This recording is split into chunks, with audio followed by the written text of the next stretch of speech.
Kyle, why is Nick Fuentes all over my feed right now? I don't know. It's a Groiper world, I guess. That's what we're doing here. And we're living in it. We're living in it.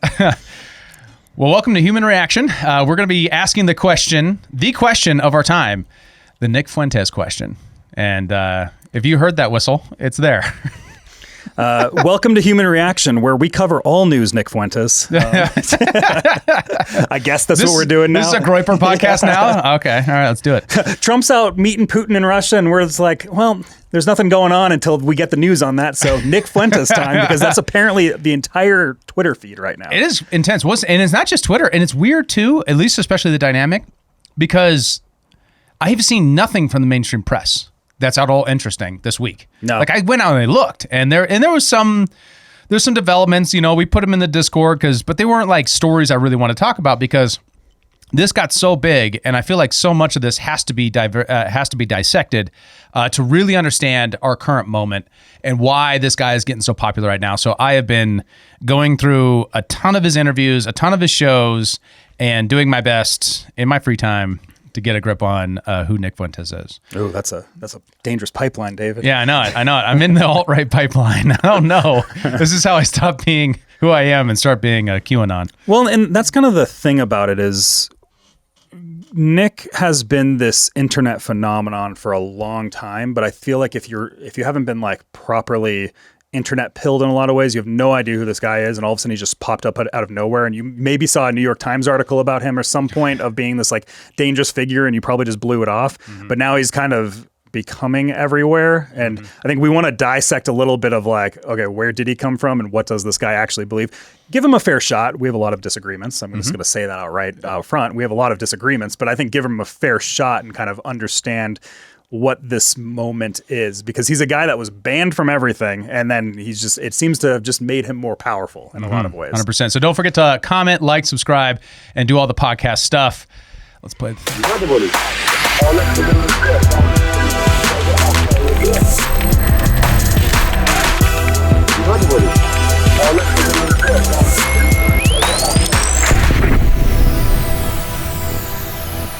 The reality of Nick Fuentes, I don't want to pretend, oh no, they're totally irrelevant, we shouldn't be worried about them. That's not true at all. They're getting much stronger. This young dude is a force to be reckoned with. Fuentes wrote on social media, quote, "So now Trump is claiming the Epstein files are a Democrat hoax? LOL." And He's got a lot of pushback. Denier? Nick Fuentes? He's a denier, Yes. or does he debate the numbers?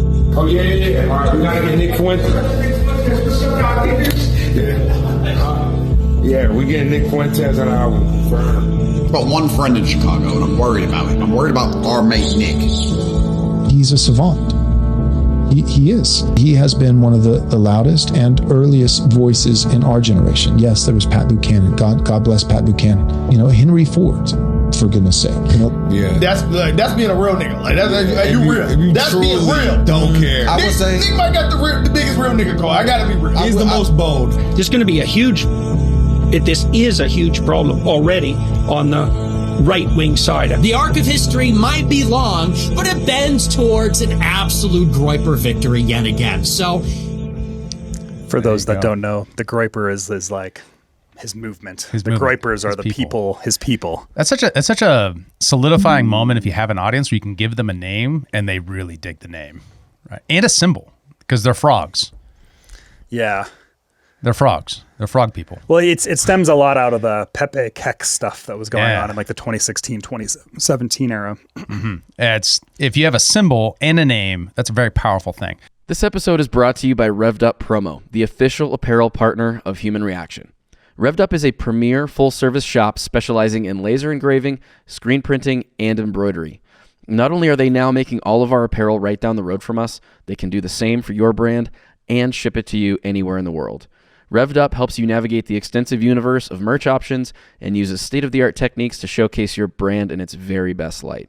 So if you want to support our show and our generous sponsor, you can now do so by buying our merch and by turning to Revved Up Promo for your own custom apparel needs.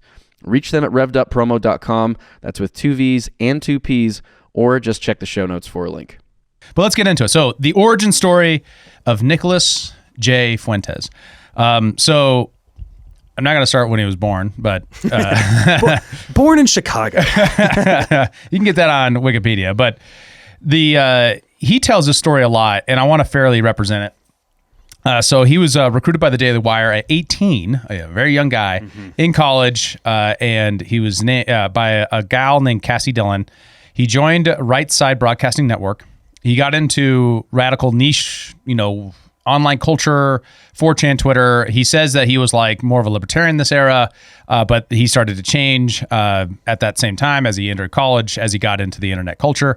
The libertarian to Nick Fuentes pipeline. It's true, man. It's right there. Do you remember back in this time, there were all these Ron Paul to alt-right or libertarian to alt-right pipeline stuff. Yeah. Yeah. The New York Times, I think it was the New York Times that put out that big article. It was like during the Jordan Peterson era of all that going on. There was a certain demographic who did that. So there was a lot of collaborations at this time with the Daily Wire, but they refused to answer his questions on the contradictions between America First and our policy with the country of Israel.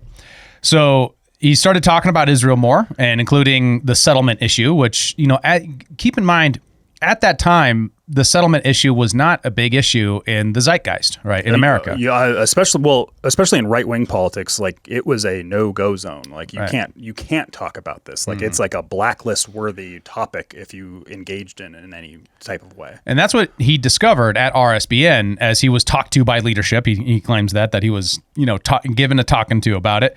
Eventually kicked out of RSBN and ostracized by all of his peers in college, and that he had made in the, Turning Point USA, to Young Americans for Liberty, to American Freedom Foundation, all those groups all ostracized him out because, and he claims at this time, it wasn't even like straight up identitarianism, which is where he evolved to over this period of time, but it was the more modest claims of, I just don't understand why we have to support this, right?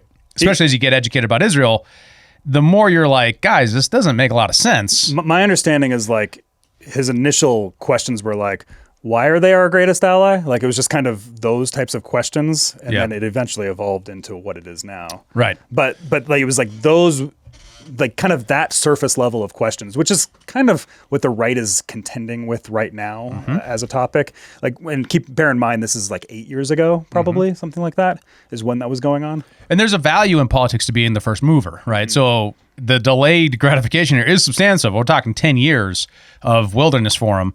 But he was asking this question way outside the mainstream, and rather than being met, and this is kind of becoming a predictive phenomena, rather than being met with honest engagement, he was told to just shut up about it.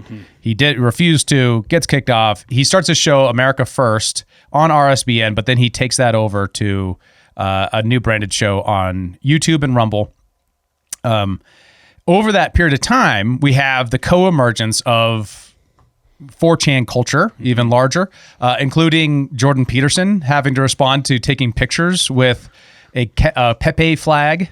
Right. Well, and that's where a lot of this began to stem from, because we started to see a lot of these figures. Like the Jordan Peterson moment was a very big, also like Gamergate and things like that. Like all of these coalesced together, where it was like these kind of men's movements, because men weren't feeling like they had a proper place in society anymore, because we had like the Me Too movement was rising, kind of like this like fourth wave feminism type of thing was happening, and all of that. So you had like the Jordan Peterson moment. You had like later you have kind of the Andrew Tate moment that comes out of that as well. Then you have like this underground Groyper thing. It's like pre-Groyper is where Jordan Peterson had like famously held up that flag with a bunch of people, didn't really know what it was. Yeah. With the Pepe frog on there. And then I just remember that moment of him going on Rogan and having to explain what Kek was. And it was like, well, Kek was an ancient Egyptian god. And it was like, and it's like talking about what it symbolically meant. But since then, Pepe and Kek kind of grew into this like underground internet culture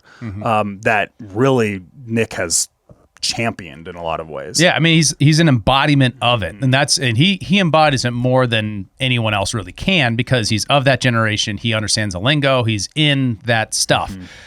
So with the co-emergence of that, and of course, you got everything from the basket of deplorables phenomena to it's her time, the male female dynamic, I think, is substantial here. There is kind of an interweaving with red pill ideology with a lot of this. Yeah.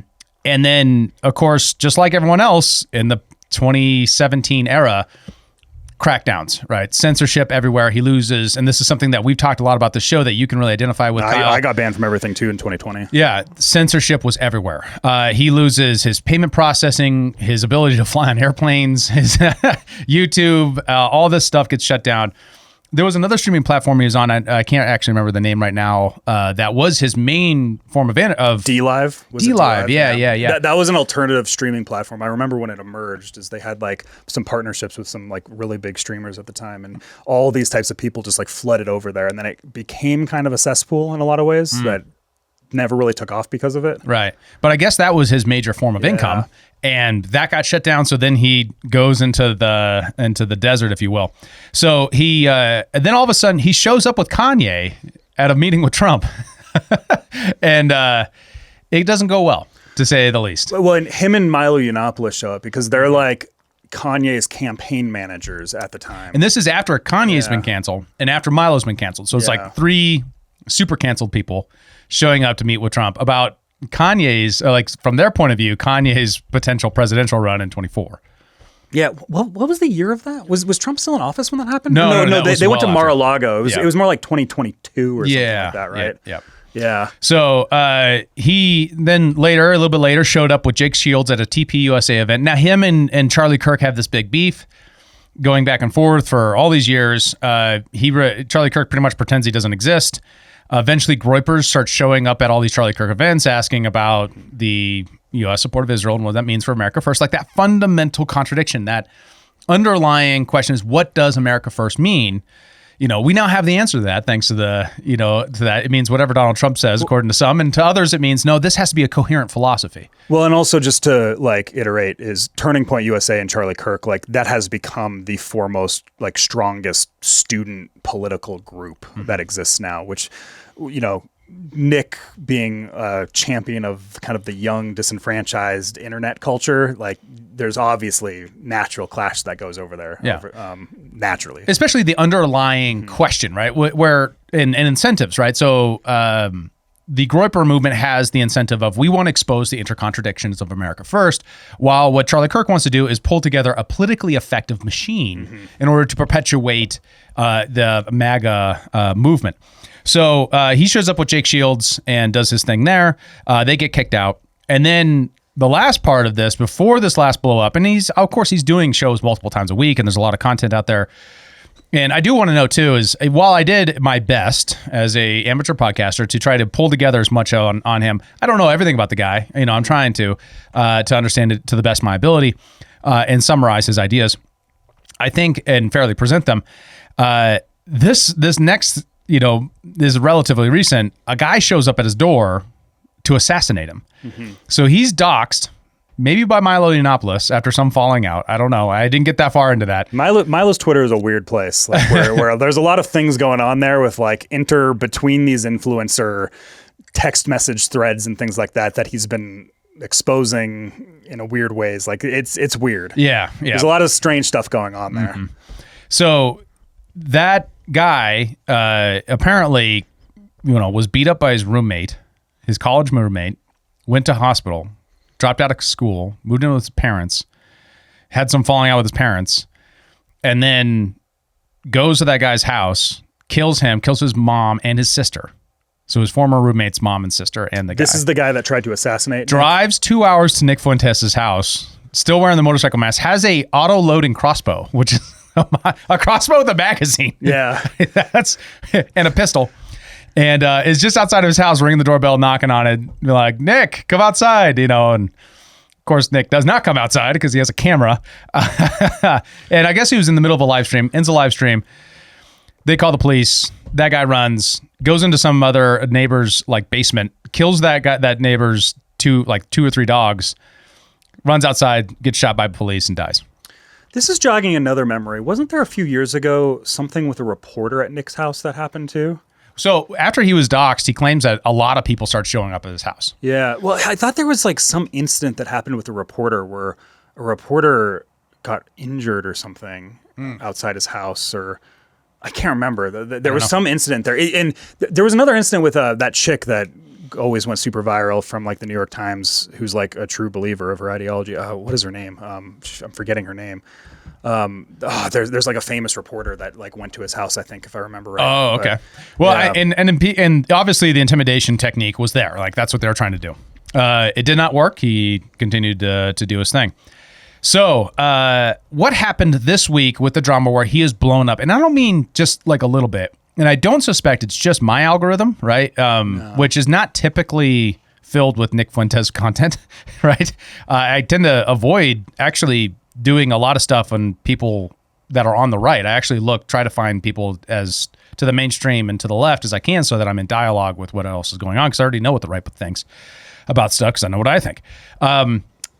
So what happened, and to go back a little bit, is there's a conflict. Nick Fuentes starts criticizing Candace after the Daily Wire leave because she won't have him on, right? Because she does the Crisis King thing. She gets kicked out of the Daily Wire. He starts like stirring to get on to her show, and then she has Dave Smith on. And so then he criticizes Dave Smith.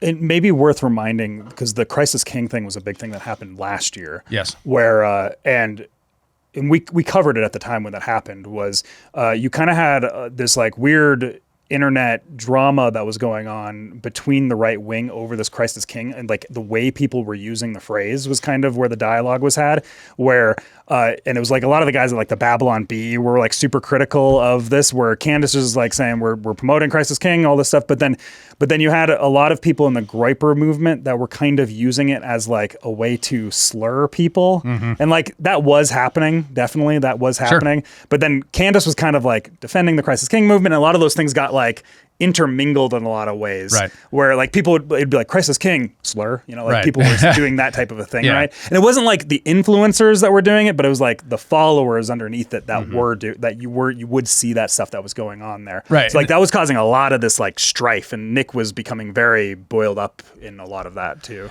And it's a very typical thing because the influencer doesn't want to defend their audience or anyone else's that are in their comment section, but they also don't want to disaffect those people, right? So there's a lot of weird incentives there. Candace has Nick on a paywalled episode. Now, that's a bit contentious because... Seems strange. Nick kind of claims that it wasn't supposed to be paywalled, but she says that it was originally arranged, and she did drop the... She leaked texts on that. Text that it was originally arranged as being paywalled, and that makes sense because she's on YouTube, and he's censored on YouTube, and, you know, you're taking a big risk for that, right? So have to put it on her website. Yeah. On it, she defends Dave Smith from Nick's criticism, and we'll get into that in a little while. We're kind of trying to save the criticisms for last because I really want to tell the story as cleanly as possible and then get into the criticisms and what does he believe and all that kind of stuff. Did you have something there? Well, it's worth noting is that Dave Smith and Nick also have a history where back in the early days, this would be like, I don't know, 2018 or something like that. Dave Smith on his podcast, Part of the Problem, he had interviewed a few of these figures like the Richard Spencers and Nick Fuentes and things like that. And he got a lot of criticism from like Libertarian and Conservative Inc., where it's like, how dare you platform these people? And the thing that Dave got hit with was they had a podcast, had a bunch of disagreements, but then they had some agreements where it was like Dave Smith said, well, I guess we're a fellow traveler on foreign policy and the Federal Reserve, because like we're both in agreement basically on those two issues. Right. And then it was just Dave Smith says Nick Fuentes fellow traveler, and it was just like it just turned into this ridiculous nonsense at the time. What's even worse is that Dave Smith would go on comedy podcasts, and they'd be like, "Well, you denounced Nick Fuentes," you know? Yes. And it's a culture thing. Before Dave was kind of this like, because Dave has become like a superstar in a lot of ways. Yeah. But this is like, we're talking like 2018 time frame where it was like really just like libertarians and people like kind of loosely in the comedy Joe Rogan pay attention to that circuit. They knew who Dave Smith was, but like he wasn't a broader name that was super well known at the time. Right. And so if you go onto the Comedy Cellar and they're saying, well, you denounced Nick Fuentes, look at this collage we put together of, mean things he said. And one of the interesting things about that is Dave Smith's been very consistent in saying, as far as I'm aware, that he disagrees with on some things and agrees with some other things and refuses to denounce the guy on the content of like, I have to disavow him because he has wrongthink about things I disagree with. Like, that's absurd. Or, of course you can just he's another person of the same country who is also online, right? So you have to engage with these topics, not just stand back and be like, oh, well, I can't talk about it because I'm afraid of looking bad. Because that's like an immature way of doing it. Goodbye association is bullshit. Well, and there's a pattern of behavior that exists with Nick sometimes, and we'll get deeper into this later, but like where he'll kind of cozy up with people and then he'll really turn on them. And he kind of did that to Dave, whereas like Dave would kind of defend him like in his right to speak and stuff like that. But then Nick would all of a sudden like would just take these like 180 turns and attack him all of a sudden, just out of nowhere. On his show. Yeah. But not when interviewed, right? That's or on Twitter and things like that. Like, right. We'll just like straight up attack him and you're just like, oh, what is going on here? Like be kind of chill with each other because like you guys are kind of being friendly and you kind of are dissident voices. Like you disagree on plenty, but it's just like just doing this like random attack strategy felt off. And in this case, the attack strategy was to claim that Dave Smith is a token Jewish person that they bring on to signal that they're not anti-Semitic when they do this. And there's a truth there, right? There's something there to that. Oftentimes there is like a layer of truth. Nobody wants to watch me talk about Israel, right? No one wants, look at me. You know, so I get that. I understand that no one wants to watch me talk about Black Lives Matter either, right? I mean, that's a fact of our culture and it deserves criticism because everyone should be able to talk about things that they're interested in. And that would be actually tolerance. That's what tolerance actually should be. So, as he's talking, as you know, he's raising this issue, he's confronted. Nick claims afterwards that he's ambushed afterwards. Now, they also got into like the beef between the two of them. But Nick claims afterwards that he was ambushed and kind of lectured to. Candace goes on Tucker. They talk about Fuentes. We'll dig into that in a minute. Then later, Candace goes on with Milo and they talk about him. And we'll get into some of those. Fuentes is firing back across, over that time period and does his own show and exposes Tucker in these ways and really, he defends himself. The grope now they're everywhere. Not the gropers. The groypers. The groypers are everywhere right now. And as of last night, checking out on his live stream, he's kind of declaring victory, claiming that they've capitulated. So maybe this is a truce, a ceasefire or whatever. But I think in order to understand the moment, you have to understand what he thinks, and why there's this disagreement. Because from the outside, and this has happened a couple times in his interviews, people are like, but you and Tucker are like really close right now in terms of your prescriptions for America when it comes to immigration, when it comes to culture, when it comes to foreign policy. Why is he your enemy? You have to understand where he's wound up in this process. And the differences between the more 1990s conservative and the identitarian right, and the differences therein. So let's dig into that. First up, one of the things that really was a powerful blowback to to Candace and Tucker talking about him was this Groyper-made animated Giblified video, which I just feel like you have to watch so that you can understand the emotion of that movement. It's called the Nick Fuentes movie, the official trailer. Jeez. Oh, sorry. It's silent. Sorry about that. You just interviewed Nick Fuentes. I did. Or had a conversation with him. What did you think of that? What do you think of him? I don't know what that's. My experience with Nick Fuentes is that he's a terrible person and a terrible human being. But he is clearly part of a campaign to discredit non-crazy right voices. I can confirm he's dishonest. This weird little gay kid in his basement in Chicago, young white men who've been totally cut out of our economy. I mean, they really are the victims and they're desperate and no one speaks for them. So they go to Fuentes because he's like incredibly articulate and they think he's our leader. But in one of the saddest ironies of all, like he's acting against your interests, actually. But then when it comes to me, I'm one of the real disaffected white people. You want to talk about me and them? I am them. He says Nick Fuentes is leading all of the disaffected young white men. I am a disaffected young white man. I was a precocious, intelligent, young white college student who went to Boston University, who was pro-Trump and red-pilled by Trump and animated by Trump's message of America first. And I asked questions about Israel, and I was punished for it.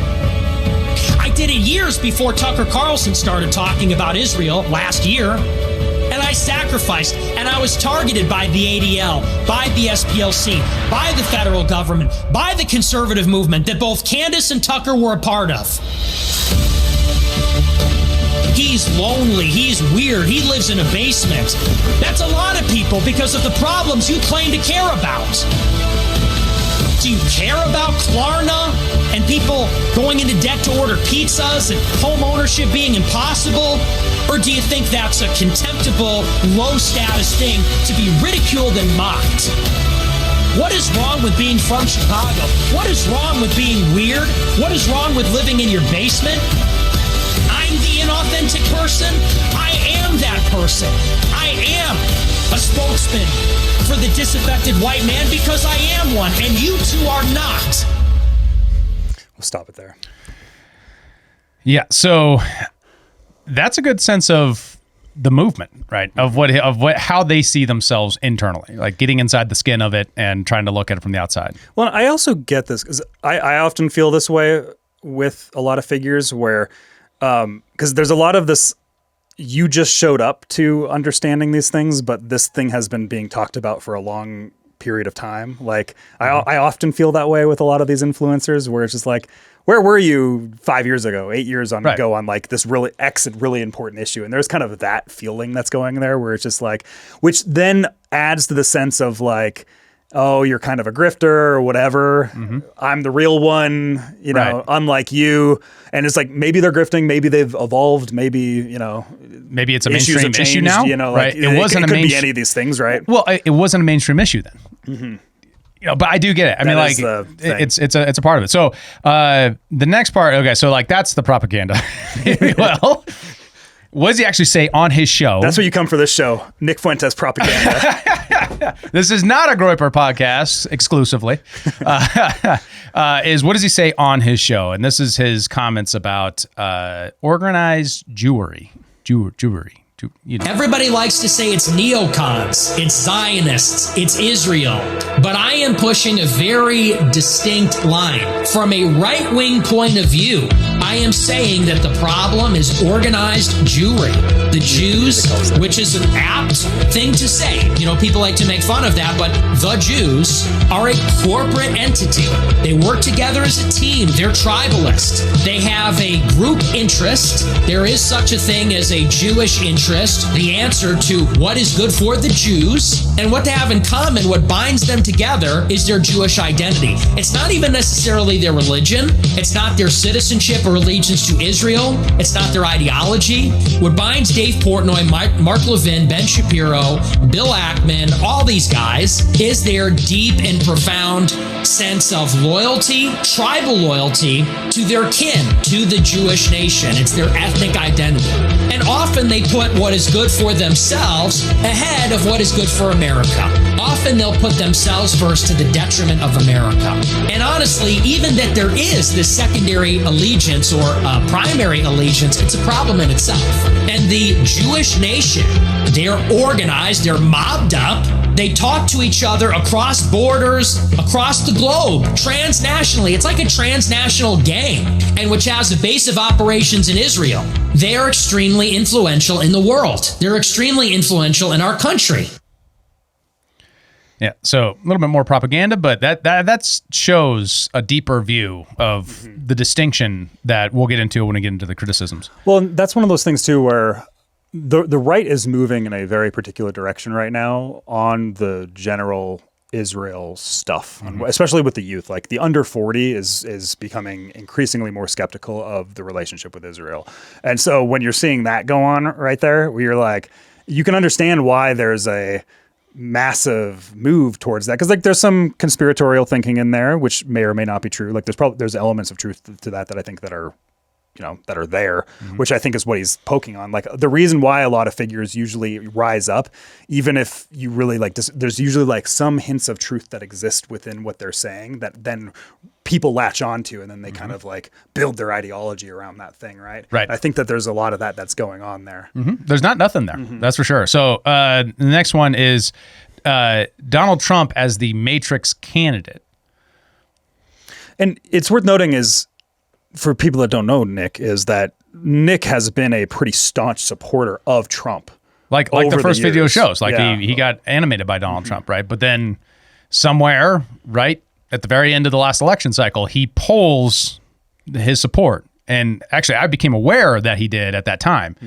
Interestingly, it came up, and I'm like, whoa, Nick Fuentes is not supporting Donald Trump anymore. What's up with that? Interesting moment. And this was after the assassination attempt.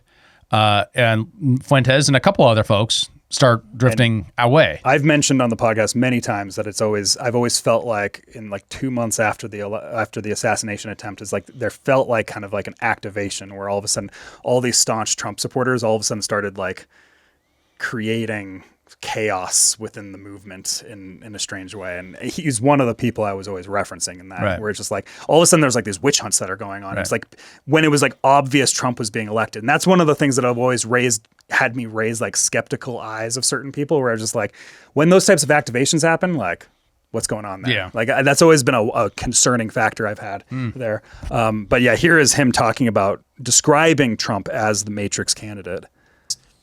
In 2016, we're talking about CNN is fake news, Pizzagate, Hillary Clinton, she overthrew Libya, the war in Iraq was a mistake. Here we are in 2025, and 90% of Republicans are supporting our war with Iran. CNN is glazing Trump, and they're glazing him for covering up the Jeffrey Epstein scandal. That's the Matrix. And it's time to just say it outright. Donald Trump is the Matrix president, okay? In 2016, Hillary Clinton was the Matrix candidate. In 2020, Joe Biden was the Matrix candidate. But in 2024, Donald Trump was. In 2024, Donald Trump was obviously the Matrix candidate. And why? Because after October 7th, that's who the Jews wanted. After October 7th, the Jews knew that the Republican Party, controlled by AIPAC, controlled by Israel, and with Trump in office, they were going to let Israel do whatever they wanted to do. They were going to give Israel everything they asked for, do everything Israel told them to do. And that's exactly what has happened so far. Critics of Israel getting their citizenship taken and being deported. Colombia having their Middle East Studies Department overseen by the Education Department to make sure it isn't critical of Israel. Hurricane relief, search and rescue missions being contingent on whether your city or town is involved in a boycott of Israel. We won't make a trade deal with Canada because they recognize a Palestinian state. It's clear, it's obvious, and the media is in on it. Silicon Valley, Wall Street, and the media are all in on it, because Trump is their Matrix candidate. That's why CNN is friendly to them. That's why Silicon Valley gave him hundreds of millions of dollars. That's why Wall Street did. And Trump is just dispensing the favors. Corporate tax cuts for Wall Street, bombing Iran for Israel, AI regulation moratorium and investment for all the big tech and little tech companies. This is the story of the 2024 election. Pause it there. And I think that's the look back, right? That's the where we've wound up at this place. Where if you look at the divisions here, that becomes a little bit clearer too. Is the not singular issue, but the singular frame of the Groyper movement and Nick Fuentes kind of leads them to this place where that's where they're at now and orientating towards Donald Trump, and that's their case. Now, what the battle going forward is going to be. And this is strange because it is very early. we're only 8 months into the election or to this presidency, and we're already talking about 2028, right? And that's had been the next bridging gap, is because he's also saying, and if you're thinking about JD Vance, well, he's not better. In fact, he might be worse than Donald Trump. That's the Fuentes kind of what, like, and you see that online is the Groyper hatred of JD Vance is like very real. It shows up on my timeline all the time. We're just like, whoa, where's this coming? Like, he's like, I don't like, there's a lot of factions under the kind of MAGA umbrella that exist. And a lot of people have different gripes and all these different things, but most of the factions seem to be pretty cool with JD. But like the Groyper faction really hates JD. Really they really hate the tech Peter Thiel Palantir thing. Like, it's like one of their core issues I've always noticed. It's just kind of interesting to watch that play out. Yeah, I agree. And it's one of the interesting dynamisms that I think we're going to see going forward. Last is the identitarianism, and going a little bit further on it, because it's one thing to say I am concerned about the rise and influence of Jewish power. The question is what to do about that, and this is a clip where he's getting closer to articulating that on an interview, which I haven't seen much of in his interviews. To be more Christian, and I'm Catholic, so in particular Catholic, and I think it needs to be more white. I do think it needs to be more European. I think that, and I get this comment a lot. People say, well, you're Mexican. Your last name is Fuentes. Yeah. And it's true. My father is half Mexican. His father's 100% Mexican. We've always had black people in this country, Hispanics, Asians, going back hundreds of years. But we've had like 50 million immigrants come in 30 years. And I'm sitting here looking at a city like LA or like Chicago or New York, and I'm saying, when is enough enough? We've had 50, 60 million people. That's my question to you is, how do you even say when enough is enough? Like, how, on your side, I understand your perspective, but where is it for you or for me or for anyone to say this is enough? Because this country also was founded on that basis of immigrants. Well, I would push back on that a little bit. I would say that when the country was founded, it was almost all English people. It was almost all Northern Europeans, and almost all Protestants too. So it was ethnically homogeneous, racially homogeneous, religiously and culturally homogeneous. On all four of those cylinders, you had uniformity. And then you're right. In the 19th century, it was no longer ethnically homogeneous, because Germans and Southern Europeans and Italians. I'm Italian too. Yeah. I'm half Italian. Yeah. We started coming in. And then in the turn of midway through the last century, then other races started coming in with other religions. And I guess the country has changed over time. There's no disputing that. And the changes are baked in. We're never going back in some sense. And I don't think it's even possible. But when you say it's enough is when they no longer are assimilating. When you start to feel like what America is, it starts to become uncertain. Does it mean speaking English? Does it mean being Christian? Does it mean having certain European values or constitutional values for that matter? A lot of the people coming in, they contest these things. And so you look at a city like LA where, a few weeks ago, they're waving the Mexican flag, burning cars, protesting that illegals are being deported. You say, is this a free-for-all or is this a country? Or even in Texas. Stop there. Yeah. So I think it's kind of framed in that, but he uses like that. You could say a lot of like 90% of that, and it would just be mainstream Republican concerns. Yeah. But when you say it needs to be more white and Catholic, right, that perspective itself is going to turn off a certain group of people. They're going to go yuck, and they're going to pull back and go, because it fires that 1990s brain of, but wait, aren't we supposed to be colorblind as a society? Aren't we supposed to care more about the individual and the character and content of the individual? I will say, just because I've never really watched Nick's show at all. I've only ever seen him in interviews like this. It's the only time I've really ever consumed his content, is because I always try to keep tabs on who all these people are and what they believe. But like in these types of interviews, you always notice that they tame down the rhetoric from like the clips you see online, and I do almost question of, which one's closer to the real Nick? Is it the Nick that we're seeing on this interview, or is it the what I feel is a very hyperbolic character on his show? And because like this Nick feels a lot more reasonable than the Nick on his show. Yeah. Right. And feels closer. It's still on the like the fringes over the Overton window, but it's like much more within the Overton window in a lot of ways than the talking about the Jewry and things like that on that on the clips that we played before. Yeah, I think there's a sales part of that that's understandable. Like you're going to a different audience to try to persuade them to your side. I can understand that. I've been in interviews where I've been like, obviously I'm taking my position. I'm saying I'm going to argue de minimis here, argue the minimum of what I want to see in changing the society, because that's a marginal change.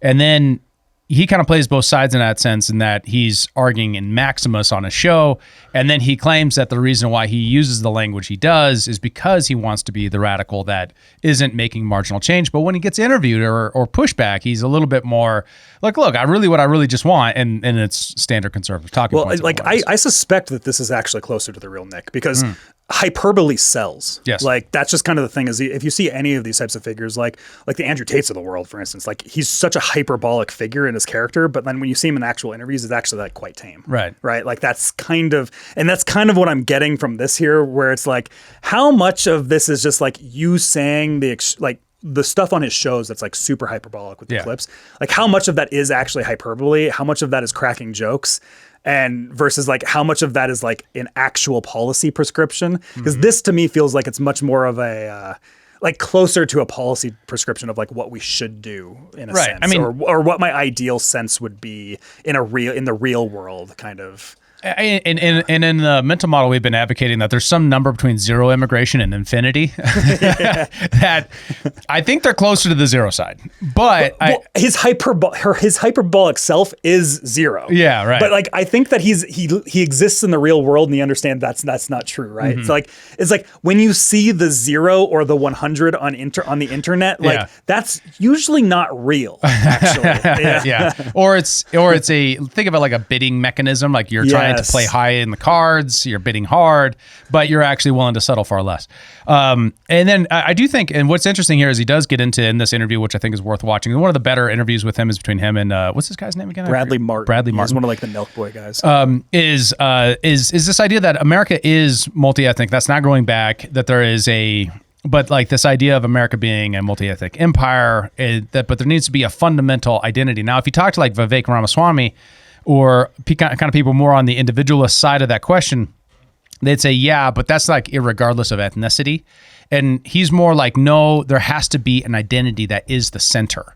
And that center identity has to be white and Christian. I believe in this interview, he used the argument of, when you think of Russia, you think of a Slavic person, like an Orthodox Slavic person, despite them being actually quite multiracial, like a lot of Muslims, a lot of Mongols, a lot of et cetera.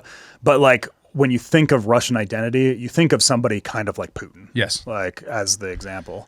He's like an archetypal Russian figure that you think of. And whether or not that's a worthy metric is debatable, right? And that's where the discussion should be at that point. And what do we think about these things, identitarianism before or as contrasted with idealism. So, and the last one, and then we'll get into more of the criticisms, is contending with the controversial statements, because I do think a big part of this is what we're talking about when it comes to the difference between him on his show and him on his on interviews. And there's a lot of things where after the show, I sort of immediately regret it. And I'm like, oh, I shouldn't have. Yeah, I went a little too hard here. And you know how it is when you're a content creator, even a comedian.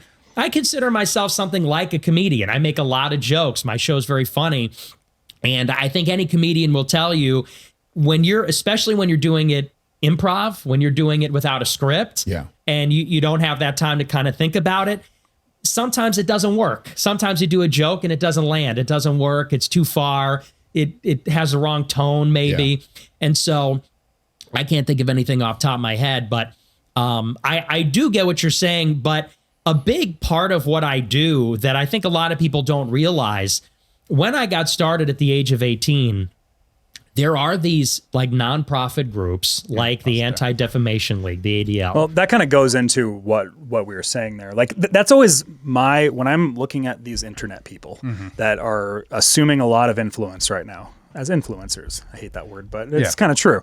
Is like when I see a TikTok clip, I usually try not to like take that clip at face value of I'm always thinking about the cuts, or is like this was cut to be humorous or to be over exaggerative or whatever. And like that's kind of what he's saying there, where it's like, the show is meant to be humorous in a lot of ways, and it's very edgy humor. Like if you watch the clips, like you're just like, "Ooh, I see why it's not allowed on YouTube." There were quite a few we didn't play because we were like, "No, we had a bunch of clips," and I'd be like, "I don't think we should play this clip because like we do exist on YouTube." Like we had a lot on here where I was just like, "Well, let's," and like. Yeah. in regular context, like I think that they should be allowed on YouTube for him to say that. Like I actually don't really have a problem with that, but it is one of those things where it is very edgy. I don't even have a problem with the humor, right? No. Like I like darker humor and I like that stuff as long as guys ribbing each other with drinks, like you'll see that type of humor easily, right? And it should be allowed in public discourse more so than it currently is. I try not to make editorial decisions based upon what the algorithm says, but I do think, like at least for us in our editorializing to cut some of those back, what we're trying to do is make a compromise here to maximize education to the public with, the realities of the algorithm. The other side of that too, that we should note is that, some of these things are him clipping his own stuff. And the other ones are what he's about to get into here is the constellation of establishment figures like Media Matters and folks like that go through all your content, take you out of context and try to make you look like a terrible person, then write an article saying that you're an awful human or misrepresenting your views in critical ways that he denies whenever he's on interview. Well, yeah, he goes on to talk about, and this is very true, is like there are people where their job is that they are paid to watch Nick Fuentes and to clip things up and try to take him out of context and things but like there are people, it's not just Nick Fuentes, like it's all of these internet people, like this is their job is to do that and to try to embarrass these people, because it's all an information propaganda war that's going on and these nonprofits are all part of it. And like that is the reality of what it is. And like, that's another reason where it's like, when you see a clip, don't take it entirely at face value. Oftentimes, like they might say something that triggers you to be very pro or anti that person in some way, but like always take a step back and just like breathe a second. Like there's a lot of that goes on. And when you're watching our clips, like, comment, and subscribe. That is true. That is true. You should do that. Yeah. So let's dive into the criticism. So we're not going to get into it, but I do think there is some legitimate criticisms that come from the humor when it's getting like it's an open question. So one of the things that happens a lot in the internet space is this habit of making a joke that's really what you want to say, but you don't want to say it. And I'm not like saying trollish humor, that kind of right, or hints at what you actually mean, but but you're trying to avoid saying what you actually mean. Is that what you mean? That's always a left question whenever you're doing like, well, I'm trying to be, I was funny, maybe I went over the line, that sort of thing. I say controversial things as like an explanation for all of it. Owen Benjamin has his criticisms of Nick Fuentes. These are kind of very fellow travelers in the identitarian. Owen Benjamin was a comedian that was kind of in the Joe Rogan circle at the time, that made a lot of edgy jokes on the trans stuff and got banned everywhere. And he took some of the conspiracy rabbit holes and he got very banned from everything. He's like one of the most banned figures in the country. Right. And a lot of people probably don't even know who he is. But it's kind of a fellow traveler in that sense. Yeah. Well, and on the banning, but also in the identitarian space, like talking about race and racial dynamics in America. Pete Quinones? I can't remember. Quinones. Yeah. Who's in the libertarian space. Similar, race realism, Jeremy Kaufman, all those guys who are kind of Stefan Molyneux, who just got back to Twitter like 2 weeks ago. Yes. Kind of engage in that kind of dialogue and then got, crushed for it, which was bad. Dialogue that needs to happen, but not necessarily dialogue I agree with, but there it is. So the Owen Benjamin criticism of him is, even as a fellow traveler, he thinks that Fuentes dog whistles to pedophilia quite a bit, or at least used to more so. And this is like a response thing to the live feed and the chat, where he's kind of being provoked and then leaning into it, maybe leaning into it as a joke. I think that's what Fuentes would say, is like he's leaning into the joke and he's trying to make it entertaining and not turn off his own audience, that sort of thing. But he makes these jokes a lot and he kind of leans into it in a way that probably, if taken in aggregate, could be making a case that he is dog whistling to that crowd in some way. Yeah. And that's like the crux of their disagreement. Yeah. We're not going to play the video because it's a very long video and he goes through a bunch of stuff. But yeah, he talks about, he says the dude openly promotes pedophilia and honeypots his listeners over and over again. And then he goes through a bunch of clips and it's one of those things where like they are like quick clips. And I kind of wish I had a little bit more context on them. But a lot of it is kind of like like the super chat, whatever the Rumble version of the super chat would be, is like giving questions, and then he's like making jokes about it and being like, you know, you pledge your allegiance to Nick Fuentes, so you know you will have to do these things for Nick Fuentes, like and it, rape, kill, and die. yeah, Like, it's kind of like. Well, I was trying to avoid using those words. Oh, sorry. Well, hey, I'm not gonna censor myself that much. Well, we might as well just play the clip then. No, it's too long. But there's like those sorts of things, and they're super duper edgy. Now Nick Fuentes, when he's saying that, he's smiling and he's kind of like doing it as like sarcasm. I think Owen Benjamin's the kind of guy who's in a position where he doesn't have an incentive to turn jokes into real statements, right? So when he's kind of measuring this, there is like some credibility to be like, this is kind of like going beyond jokes a little bit here. You know what I mean? Yeah. So it's not nothing.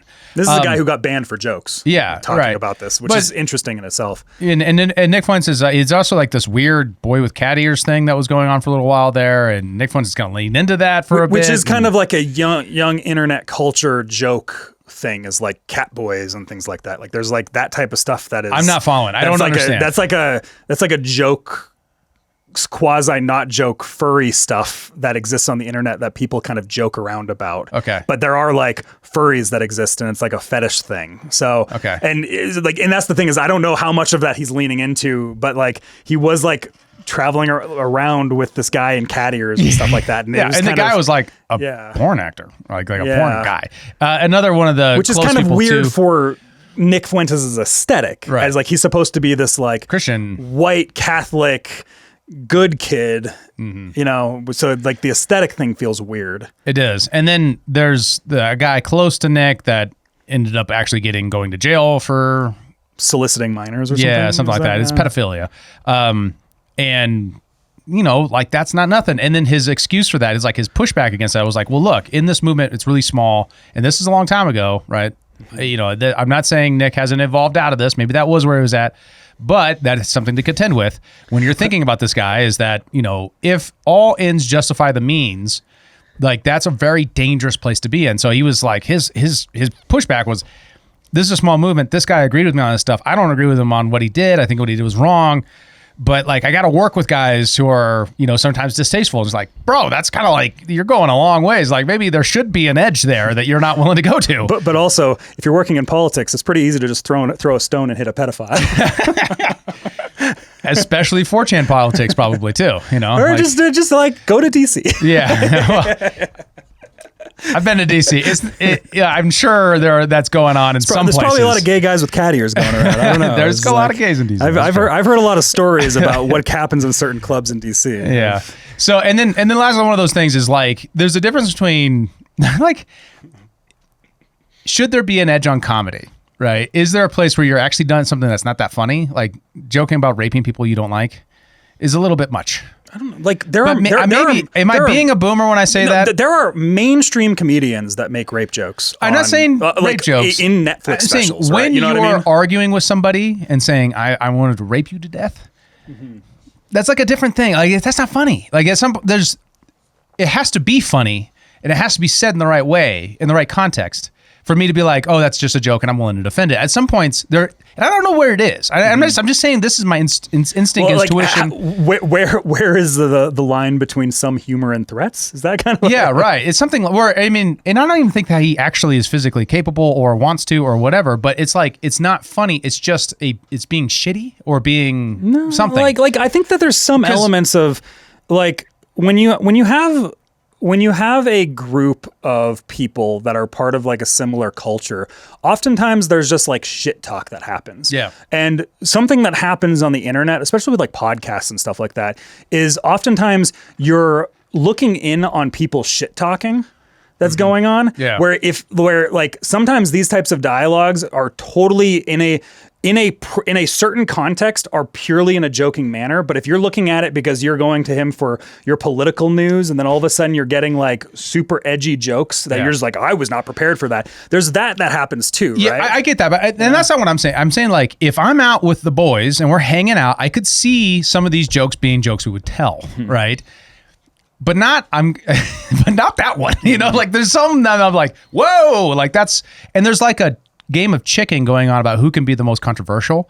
And if you play that game, the game of chicken thing is very real. And I think very Zoomer. It's very Zoomer. But if you play that game online and then you get crap about it, you can't really be upset. you can't be that mad about it, right? Because you played the game. Like, you decided that's where you're going to go, and there is no boundaries. And then people are be like, what did you mean by that? That's a reasonable question to ask. And if you're like, it's just joking, at some point I'm willing to accept it was just joking, and maybe you regret it, and awesome, go, you move forward.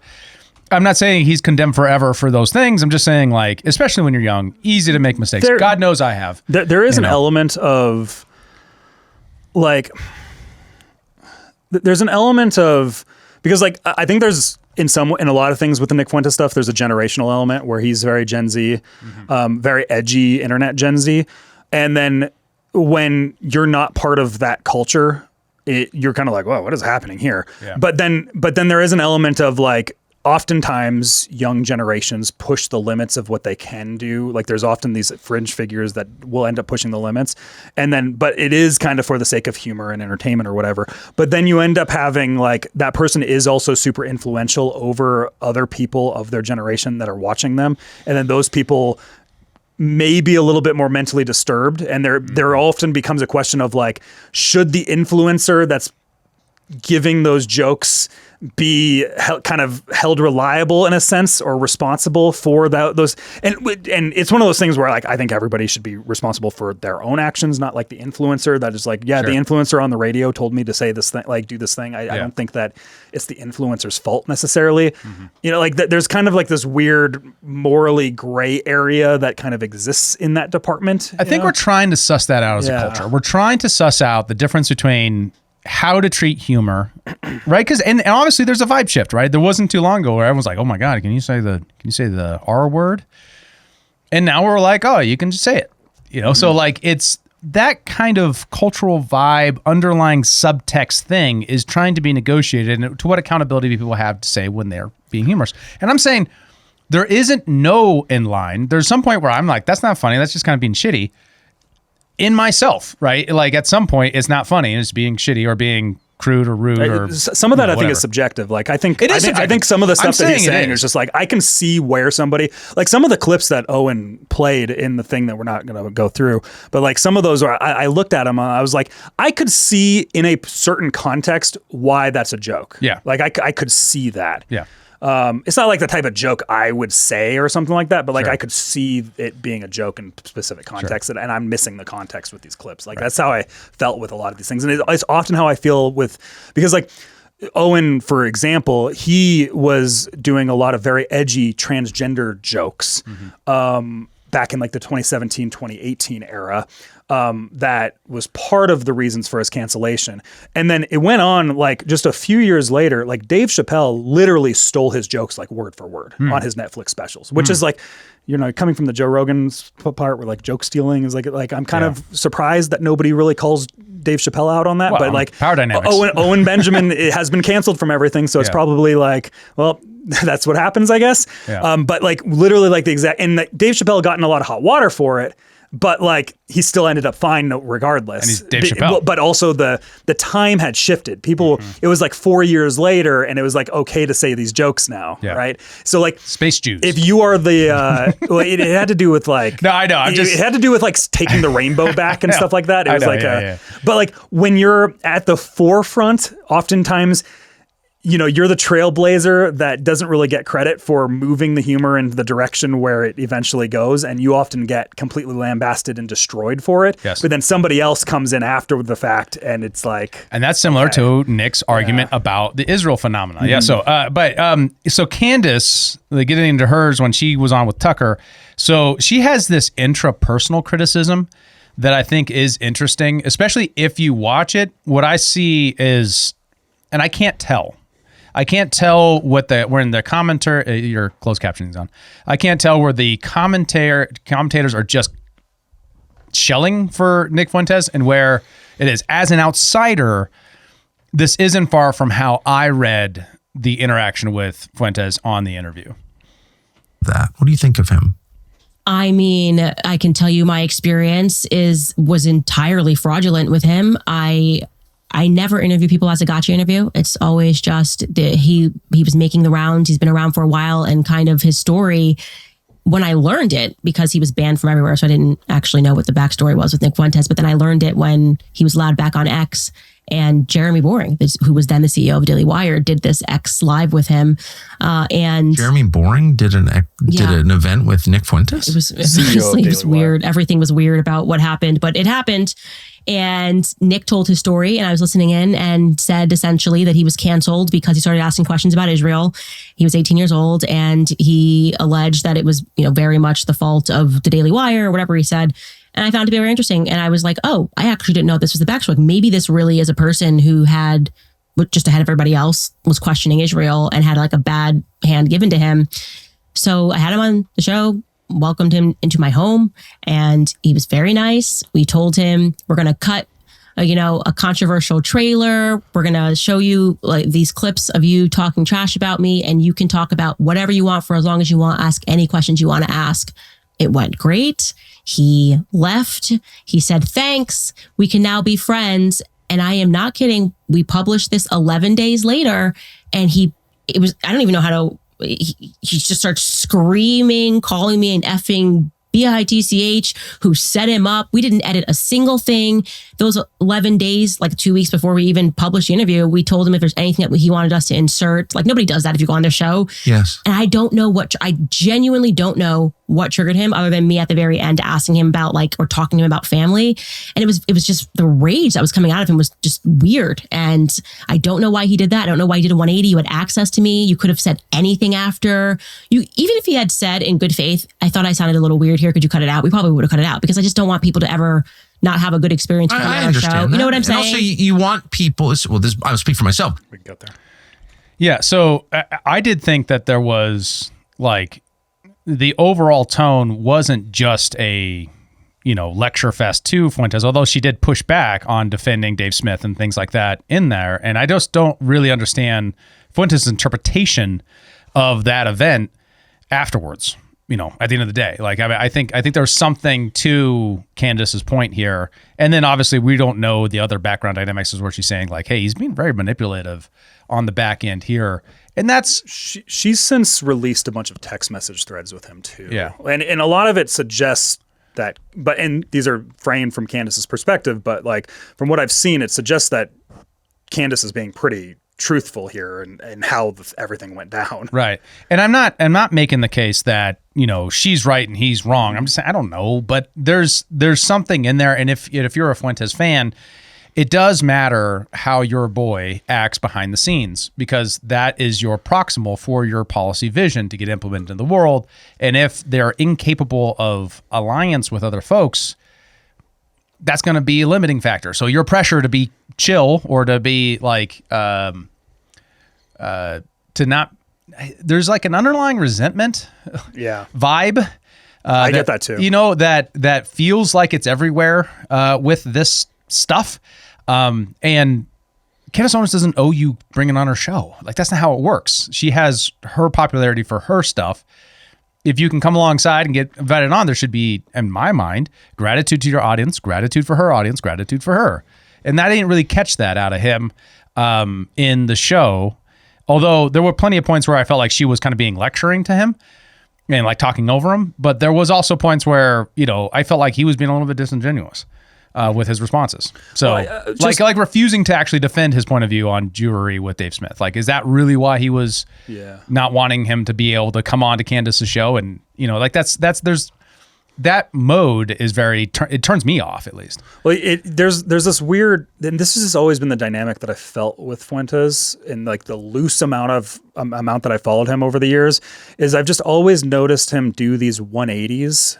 These 180 heel turns on people all the time, where it's just you should be somewhat collaborative, just from a game theory perspective. I feel like you should be collaborative with these certain people all the time. Mm-hmm. But then you take these heel turns that it's if your motivation is what you're claiming your motivation to be, these don't make sense from a game theory perspective. From the outside. Which often leads me to believe that there might be a different game theory that he's playing that he's not being open with. And that's where I'm that's where I I see where Tucker's coming from, because the types of heel turns he makes, it's they seem advantageous in certain directions when you like look at them fully. And we'll get a little bit deeper into that with Tucker's thing, I think, in the next clip. The question is whether it's kayfabe or whether it's real. Exactly. And that's the thing that's always that question with all of this stuff. And it's the same. When I'm looking at, Donald Trump and Thomas Massey, sometimes I'm like, this feels like kayfabe. And sometimes like, this feels like real beef. I don't know. And sometimes it's like both. Right? You know what I mean? Right. And to what degree in that spectrum of kayfabe to beef are we sitting at? I don't know. And Massey even kind of said that on Theo Vaughn's podcast, where it's just like, or like Megyn Kelly said that with Trump too, where like, but like that's, you kind of have to have that lens where when you're in these upper echelons of like propaganda, which is kind of what all of this is, like propaganda is just kind of a derogatory term for it, but like the broadest definition of it. Like when you're in these words, like the narrative, the story is what matters often more so than the actual truth. And so oftentimes we're in like myth making, story crafting mode rather than, and there's like layers of truth embedded within that, but like that's what's going on in these figures sometimes. And that's how you get like the media stories going. Like you have to do that. So like, and the people that are the best at this, I think they're often the best at crafting those narratives and kind of doing the kayfabe thing. And this is something that before we started a podcast and I started tracking it really tightly, I think I underappreciated as just a consumer of media as opposed to a producer of media. I have a hard time imagining myself being that comfortable with that degree of kayfabe. But it seems like everyone seems to be very comfortable with it, right? Like a good example of this, and this is the pushback that Fuentes gave to Candace on this, is she had Milo on right afterwards and didn't do that to him. Like wasn't nearly as confrontational in a lot of senses, and didn't call him out on Milo talking about Candace's husband being a gay guy. Like that was way more personal. I mean, Fuentes said that Candace got some stuff wrong and didn't know what she was talking about because she was new to the Israel issue. And so she had on Dave Smith, who, as a token, who doesn't really know it as well as Fuentes does. And Fuentes really knows it. And he's just giving introductory lessons to the clean break memo. Like this, there's something there, right? Like but was that kayfabe from Candace's point of view, right? And like he's overreacting with it and taking it personally, or is this all kayfabe? And that's the thing is like, because like there's the kayfabe element, there's also the and when we say kayfabe, we mean like WWE, WrestleMania, fake fight. We're enemies, but not like really. Yeah, like that's what we mean. But then there's also like there are egos at play, there are ideologies at play, and all of these things do cloud people's judgment in certain things, and where like there could be a lot of, and like it's probably a mixture of all of that's going on. Like, and you can't really say it's one thing or the other. It's probably, and there might be spy game manipulations going on, which is something that Tucker's suggesting in this. Like everyone's calling each other Fed. Everybody's calling each other gay too. Like that's also a funny thing. Is like everybody's calling each other gay, which is also weird. In this moment, this is a right wing thing, right? Another one. There's also a racial background too, where there's a point in their interview where he's talking about Africans and how they didn't develop language, and she's like, "What about Egypt?" And he's like, "Well, wait, like there's a difference in like depth of understanding about the racialism component there that brought them off the rails." But it's the same thing. Like look at the TragCon. Did you follow the whole Trag Girl drama from last week? No. Girl posts a picture of a new wedding ring.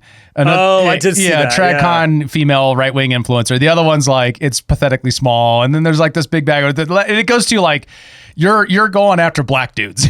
Like they seriously like call each other hoes and going way out the deep end. The conservative internet girl drama is always something you're just like, wow, I didn't realize this existed in the background. when all of a sudden you start seeing these conservative trad girls posting DMs on Twitter, like you're just like, what is happening? Right. I didn't even know you guys all knew each other. Right. There's a DM group that's like, what is happening here? Those beefs, they got way out of kayfabe. Like they were like personal attacks. So, it's then you get to the more substantive criticism, and here's one of Candace's follow-ups, which is more closer to the Tucker stuff, suggesting that he's a Fed. She's saying that he lied about the reason his bank account was frozen. He can't seem to explain why a random French guy gave him $250K worth of Bitcoin before he committed suicide. After that individual for work offered his web services to create online trolls. That's an interesting story. He passionately defends Emmanuel Macron. There's a lot of Macron stuff that's being thrown in here because of that. We covered that in the skiff.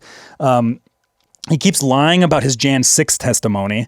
This is often a attack vector on him being a Fed, is that he seems to like, nothing's really happened, despite like, there's some videos of him being like, some of the speeches he was giving were kind of like storm the Capitol type of speeches. Yeah. He was never charged on January 6th and lied and claims people were only charged if they went into the Capitol. My interview, we planned and discussed cutting a controversial trailer together to promote my sit down with him. 10 days later, he mysteriously pretends he was shocked and misrepresented and under attack, here's her doing a DM leak on that. Mm-hmm. So interesting. Yeah, so it's not nothing. It's not nothing. But the one thing that I did think was most interesting out of those is the French connection guy, right? They gave him the $250K in Bitcoin, and there is a reasonable explanation there with like a terminal disease and basically a gift because they believed in this thing here about the story. So like what people, I guess a bunch of these influencers and kind of that like white nationalist circuit, that like group of people got a bunch of Bitcoin from this French hacker. Apparently it wasn't just Nick, it was like a handful of these people that got it, according to Nick. In an interview that I saw him talking about this a couple of years ago, he was talking about this, and apparently the guy was terminally ill and was just like, I really loved your content, here's a bunch of Bitcoin. I made it from my hacker days, that type of thing. She's saying that, what was she saying here is that he offered his web services to create online trolls to him. Yeah. Do we have evidence of that? That's interesting. I don't know about that. I wasn't able to That's interesting. that. Prior. So if those things are true, she's kind of building a case that there's some kind of intel background here for Nick. It doesn't make a lot of sense to me otherwise. I think the Myron Gaines defense of Nick on this is actually pretty sensible when it comes to, if he's an asset, would you really have these things? Now, the question is, does those things really exist, right? Could Nick be claiming that he actually can fly places, but he actually can. His bank account was frozen. It wasn't frozen. Those sorts of things. Maybe those are true. Maybe they're false. There's probably a lot of, hard to know. I suspected this during the COVID era, that there was a lot of people that were claiming they were banned from this, that, or the other, or whatever, that actually weren't. I've suspected that there's a lot of that happens. Kyle, maybe there's some of that's going on. If you would have when you told me that you were banned from Airbnb for no goddamn reason, I would have been like, whoa, I know you, so I know you wouldn't lie to me. So therefore, and you get nothing out of lying to me in that moment. It was very weird. We're sitting at a campfire and you're telling me about it. And, and then you show me your app and I'm like, oh my God, you show me the emails. I'm like, oh my God. So like, it's not nothing. And it does happen. So, but if you're going for clout, there is a perverse incentive to make yourself into a bigger victim than you actually were, potentially. That doesn't mean that it didn't happen or that I believe Candace just blindly here. It's just saying that, there's a question there. There is a dynamic there too, where some of the reasons that I was like, well, maybe there's something to Nick Fuentes and what he's doing here with getting banned of these, was I watched people that are kind of in that similar boat. People like Richard Spencer never get banned from anything. And there's always the thing where you're like, what's that? Where you're like, right. This guy that is apparently the biggest Nazi ever and is like moving back in 2016 era and like, we have to punch the Nazis and all this stuff. Mm-hmm. He never got banned from anything, but like, there's some of that. He never got banned from anything. No, he never got banned from anything. Really? And you're just kind of like, what's going on? That's strange. Which often led a lot of people to be like, well, is Richard Spencer kind of a fad? Yeah, right. Because like that's the kind of Tucker Carlson thought process here, is that there's kind of a David Duke thing that's going on where he suspects that David Duke is some sort of a plant that cozies up to right-wing figures, endorses them, and then there's all these media articles that was like, best friends with David Duke, and he thinks that there's that type of thing that goes on with Nick, and it's like, I could see that argument. I can see that being the case. I think that there probably are figures that exist like that. I don't know if Nick is or not, but like I could see it. Yeah. So, do you want to play the video, or do we want to keep going? Yeah. Which one is it? Just continue play from the last one. I just want to say I haven't watched a lot of Nick Fuentes in my life at all. But what I've seen, the guy's very talented. Like just as a, well, let me just say this, as someone who's talked to cameras his whole life, it is very hard to sit and just like riff for 20 minutes. And I think it's an amazing skill, and he has that skill. But I also have noticed that his targets are all people who are sincere, non-crazy, non-hateful opponents of neocon politics. Right. So you have to kind of wonder about that. So Nick Fuentes is like, oh, I don't like the neocons. But then his targets are J.D. Vance, Joe Kent. He got involved in Joe Kent's campaign with a super. Oh, yes. You, me. And it's like, what is that? Dave Smith. Dave I asked him about that because that's a question that I had. So I did the right thing by asking him to his face. What's up with this? Like, why do you attack Dave Smith? You say that like your biggest critique is that America's being controlled by Israel. Then you have Dave Smith, who's been such a sound voice. And by the way, opposite experience with Dave Smith. I have my podcast. He's a fantastic human being. They go into Glazing Dave. Yeah. So that whole like, that whole narrative there is an interesting question, right? Is like, that's the William F. Buckley role, right? Is Tucker, Fuentes' pushback is like, you're trying to be the William F. Buckley, trying to push me out of this movement. I'm the Paleocon, I'm the Pat Buchanan, you're the William F. Buckley. And he's saying, for the historical context, we should maybe mention is William F. Buckley was kind of Mr. Conservative that really brought all the people together. It was like, these are all the conservatives you should listen to. Mm-hmm. And a lot of people like Ayn Rand, Pat Buchanan, JBS, Rothbard, they all kind of got pushed out. They're too radical. They're too wonky. Buckley wrote some nasty things about them after their deaths. Yes. As like Ayn Rand was a stillborn or something. Well, and at least our philosophy was the critical rule there is that it always fell back to his foreign policy view, which was that we need to be an empire, or we need to have this giant foreign policy in order to tolerate. We have to embrace some socialism to fight socialism. Exactly, in order to fight the commies, right? So that... Well, and there was a takeover of the conservative movement that happened. Like that era, the William F. Buckley era, was a shift in what the conservatives were. Mm-hmm. Like the conservatives were one thing and then they became another thing. Mm-hmm. And there was this, and this is the rise of neoconservatism and the takeover of like the Republican Party at that time. Right. And William F. Buckley and James Burnham, who was like his mentor at the National Review, who kind of wrote the book on this stuff, was like the centerpiece of that at the time. In the 1990s, by the time Buchanan comes around, it's really the paleocons in the post, fall of the USSR. The paleocons are like, hey guys, we fought, we won. Now let's get our peace dividend. Let's have let's be a regular country now. And basically they got outflanked by the Reagan administration's kind of hold-ons and the start of the neoconservative movement as a real power base with George H.W. Bush. Well, and the reason why the William F. Buckley thing I think is so relevant here, with the not just with the Fuentes thing, but also just like the current moment we're in, is that we are in this like era shift of ideology among the parties that's happening right now. So we're seeing those same types of dynamics come into play of like, okay, what's kosher, what's not kosher, what actually are we, what is our platform, what is the coalition, who's allowed in the coalition, who's fighting over pieces of the coalition, all of that stuff is happening in real time right now, and we're watching it play out. I think it's really telling that you said kosher. I just like that word. Yeah, it's a good word for saying what's okay to do. What's okay and what's not okay. You could say... and ever since this new right-wing takeover, I can't say kosher anymore. Oy vey.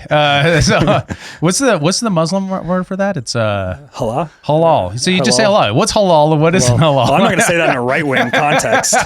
I don't know. So Tucker goes on to say that he found out from Fuentes that his father was CIA, and it's kind of an interesting word moment, because it's kind of like saying, he kind of suggests that he's an asset because Fuentes knew before he did that his dad was connected to the Central Intelligence Agency. That's weird, because the first time I heard that, I was like, I thought I knew that your dad was CIA. That's a weird way to... because like the way that Tucker frames it in the interview is that March 24th of this year, when my father died, I just know that date because it's my birthday. Yeah, right. All these weird things happened March 24th. That's also the day that Virginia Guffrey got hit by the bus. Oh, really? In Australia. Wow. Which is like Epstein stuff. Yeah. A lot of weird things happened on my birthday this year. Release the files. Tucker's dad died and Virginia Guffrey got hit by a bus. Weird. Very weird. But he's like basically saying like, I didn't know my dad was CIA until he died this year. And I was like, I swear you've talked about your dad working with the CIA in some capacity, but I feel like there's maybe a fumbling of words that's happening where it's like, Either it's a lie, right? Which is how the Fuentes crowd is casting it, or it's like a clumsy use of words. Now let's go through this because I think some of this is important to understand the context. This is a Groyper propaganda video. Yes, just to be clear.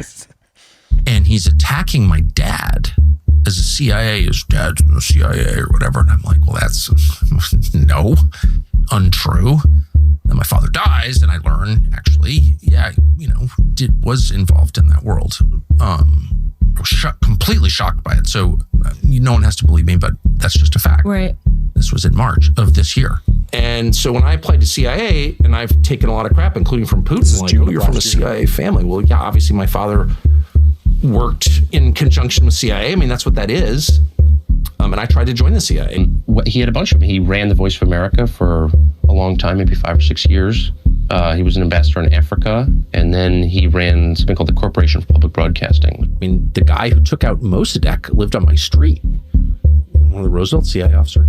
So, I mean, again, I grew up around this stuff, but that's why it's not happening. But they seem to be doing so many other things. I mean, I applied to CIA. My dad worked with CIA. I was never against CIA. I thought only like dumb liberals were against CIA, and traitors or whatever. So my views on CIA have evolved based on things that I have seen and personally experienced. You took a pretty well publicized trip with your father. Was it about 1.5 years ago? How long has it been?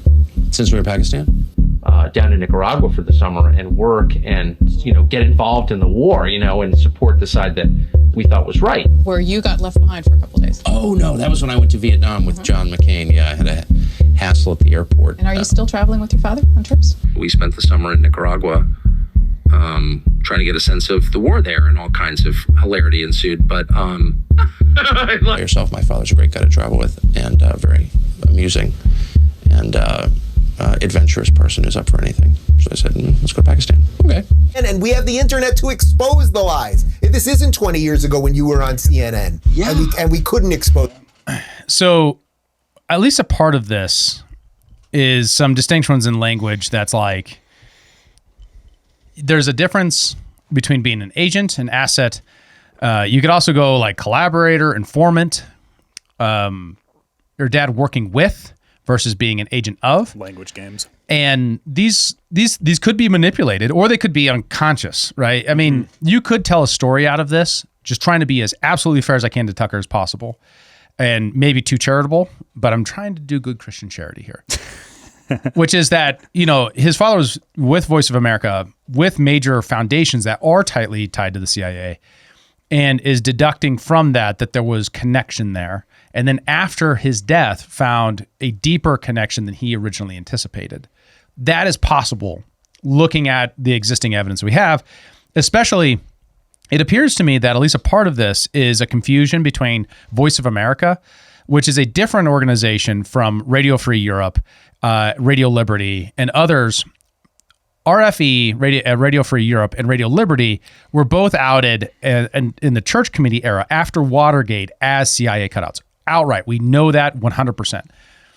Whether or not the CIA had direct ties or were built into the structure of Voice of America isn't as well known. We don't know that for sure, the same way we do the other ones.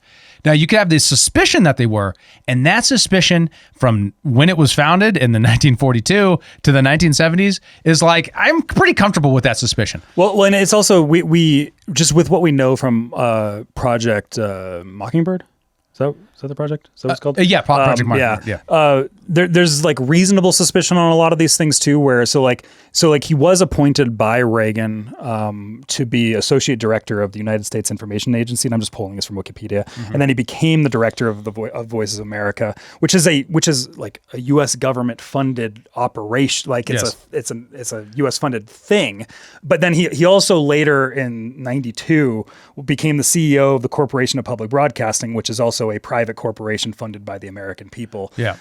So you kind of have these types of, like, there's a lot of government funding going into these things, which is like reasonable in itself when we know Mockingbird exists to suspect that those types of ties. And then he also just becomes an ambassador of like a random African island. Right. Like, yeah, right. Yeah. Which is suspicious. And I'm not saying there's there isn't no reason to believe that. H.W. Bush is the one that appoints him to the ambassador for that. And there's good reason to believe that Project Mockingbird did not end after the Church Commission. There's good reason to believe it just transformed, became different. We know that intelligence agencies are interested in controlling the narrative.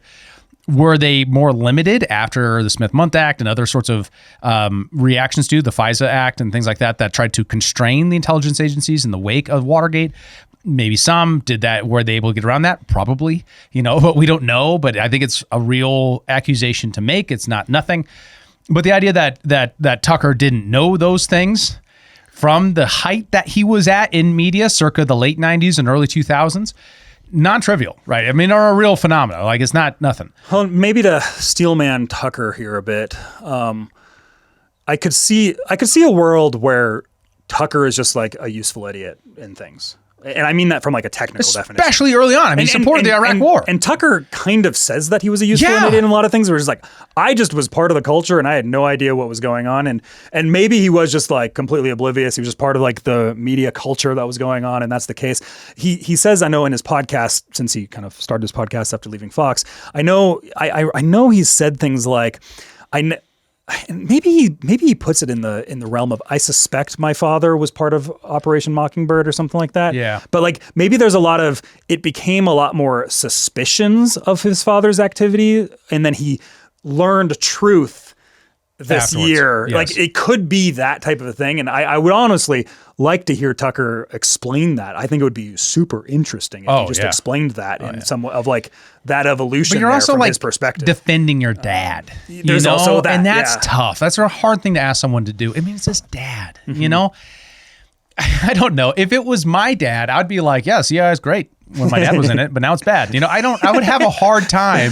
CIA was one way, then he left and it turned into another thing. I mean, I'm just saying from an emotional allegiance to my family point of view, it would be a difficult thing to do. So like, I understand that that's complicated and difficult. The suggestion here is that Tucker Carlson, and this is one of the pushbacks here of like trying to cast him as the William F. Buckley of our time and what he's trying to do, is this like he'd never actually changed, right? That is actually a false story he's telling. And I think that's really uncharitable. Yeah, I think he's changed a lot. I mean, getting fired from Fox News was part of the change, right? That's a really important part of that. Like apologizing for the Iraq War, more so than anyone else that I've seen who supported the Iraq War, right? That was a major media figure. Right, but that's at some point. It doesn't really serve the op to do that, right? I mean, it would have been much more convenient, I think, for the neocons for him to continue being a neocon. Although he would be the Mark Levin and far more effective because he wouldn't be annoying. You know what I mean? Like now they've had to fall back on Mark Levin. Yeah, he just has a weird giggle. That's the worst part about it. I think it's kind of endearing. It's endearing. Well, it's there is a thing though too of if he was just like, this is just a zoom out, look at the game of how it could have been played as an option here is a lot of these figures, like the reason why you would suspect somebody of being controlled opposition is if they just stayed the way they were, they wouldn't have the level of prominence that they have. Right. So you need to embed them in and kind of encrypt them a little bit to make subtle shifts on people to nudge. So you have this guy who is I've reformed from my ways kind of a thing, gets all this attention, all this publicity in new media space that's outside of the old regime because that regime's collapsing. And then you use that person to subtly nudge people back to like, that would be the argument that I think he would use from like a game theory perspective, if that's what he was doing. Well, I'm not saying, I don't believe that's what he's doing. Yeah, right. But he just goes down the questions, do you trust like the apology and the repeated apology over and over and over and over again? like it's almost kind of ridiculous to what he does that. Now, I do think it's worth dwelling on the Joe Kent story. So real quick, if you're not familiar with this, he was a guy, Joe Kent, ran for Congress, 2024, veteran. Wife was killed in action during the GWAT. It changed him, made him a skeptic of the wars, and he has became in the podcast circuit leading up and around it, a non-trivial voice and pushback and support of America First when it came to our Middle Eastern policy. He also was a former CIA. Now, to what degree he was like directly an agent, an asset, collaborated with, contractor, I don't know. Fuentes initially supported Kent and what wasn't known at the time, but behind the scenes did a call that was later revealed by a Republican primary opponent against Joe Kent, who is an interventionist and was not good on these issues. So after that was revealed on Twitter, and that person is Heidi St. John, he then disavows Fuentes publicly. That then blows back into Fuentes basically calling for all-out Groyper war against him. And he then, there's some participation in a super PAC. Tucker claims this, kind of mentions it very briefly in that little clip. I'm not sure of that. I can't find any evidence of it. But he did launch Joe Kent's is CIA website, and the Groyper army's all over it. And afterwards, Fuentes takes responsibility for it. Right now, so what was Kent's POV on Israel was pretty much the Republican mainstream, but a little bit closer to realism, right? It was a little bit, it's much more like Tucker's. It's pretty close to Tucker's, really, honestly. It's like, it's a country in the Middle East. The people there are not bad. They have been an ally, but we need to focus on America, right? That is within the Overton window, probably the best you can get circa 2024. So I don't know what they wanted, but they killed that. They tanked that campaign. Well, and it's also according to them. This is kind of one of those things too here, where actually there's a few things where everybody who was formerly CIA is bad kind of thing. Like that is like a mind virus that I think is just it's very useful for people to use to do their stuff. Like not everybody that like a lot of people were just normal people working at the CIA. Like not everybody was like a spy. Not everybody, like some people have different views from when they were that person. Sometimes it's very useful to have somebody that has an intelligence background that has certain like that agrees with you on things. Like you shouldn't just like automatic. And also there's this kind of like meme of like, once you're in the CIA, you always in the CIA. That's not true. Like sometimes that's true, but like most people actually just leave their job. Right. You know? Okay. And take this like syllogism. The CIA there are families of CIA, right? Yeah. Where you have father, son, both in CIA, right? Sort of like there's families of veterans. Yes, right. Like, right. And there are good reasons for that in a spy network too, right? There's tangible, just like there are generation of mob, there's generation of intelligence, but that doesn't mean that everyone who has a father who is CIA is therefore CIA. For example, it's probably not true that Andrew Tate is CIA just because his dad was. And his dad was just a translator in the CIA. Right. As far as Navy intelligence too. Yeah. I mean, like, but there's no, it's a point, but you need more data to make a conclusion there. That doesn't mean you should trust everything they say. Don't trust anything anyone says, including us, but just know at least one of us is probably CIA. Well, I mean, with your apologizing for the CIA right now, I think you probably are. Well, they would hire Canadian after all, and then cancel you so that you're impervious. I'm actually Canadian intelligence. That's what I've come. That doesn't exist. I'm here to. You're not gay enough. Oh, hello there, boys.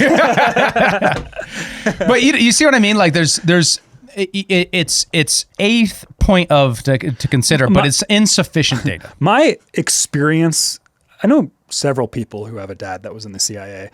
And my experience, which is not helping my claims of not at all, brother. My experience with people who had fathers that were in the CIA is that they're often very based.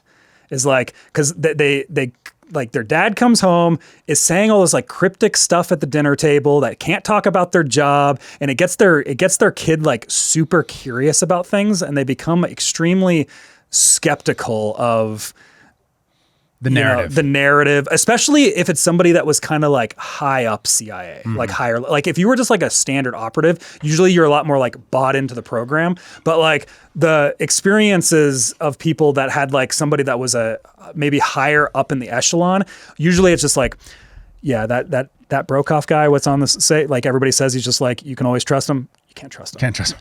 Everything he's saying is false right now. like it'll be like that type of shit, right? So part of this too is what it says about Fuentes, right? I know he publicly disavowed you, but it's maybe insufficient. Maybe that isn't a reason to tank his campaign. Granted that he is marginally better on foreign policy than most Republicans at the time. Now, his pushback to that is like, I'm not here to make marginal improvements. I'm here to be the radical. But when you tank the person who's closest to you, it's going to beg the question of what are you about? What are you actually doing here? Because that is the most question. change is actually made on the margin. I mean, I'm not trying to make an argument for marginalism for its own sake. I'm trying to make a practical argument for how things actually work in the real world, where you have to persuade people into your position.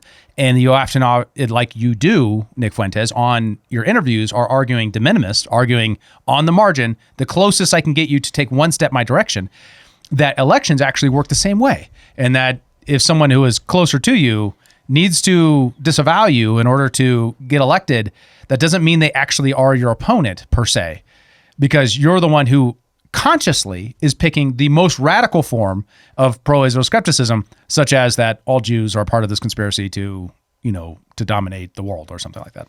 That's not a fair way to put it, but that's kind of it. Kind of.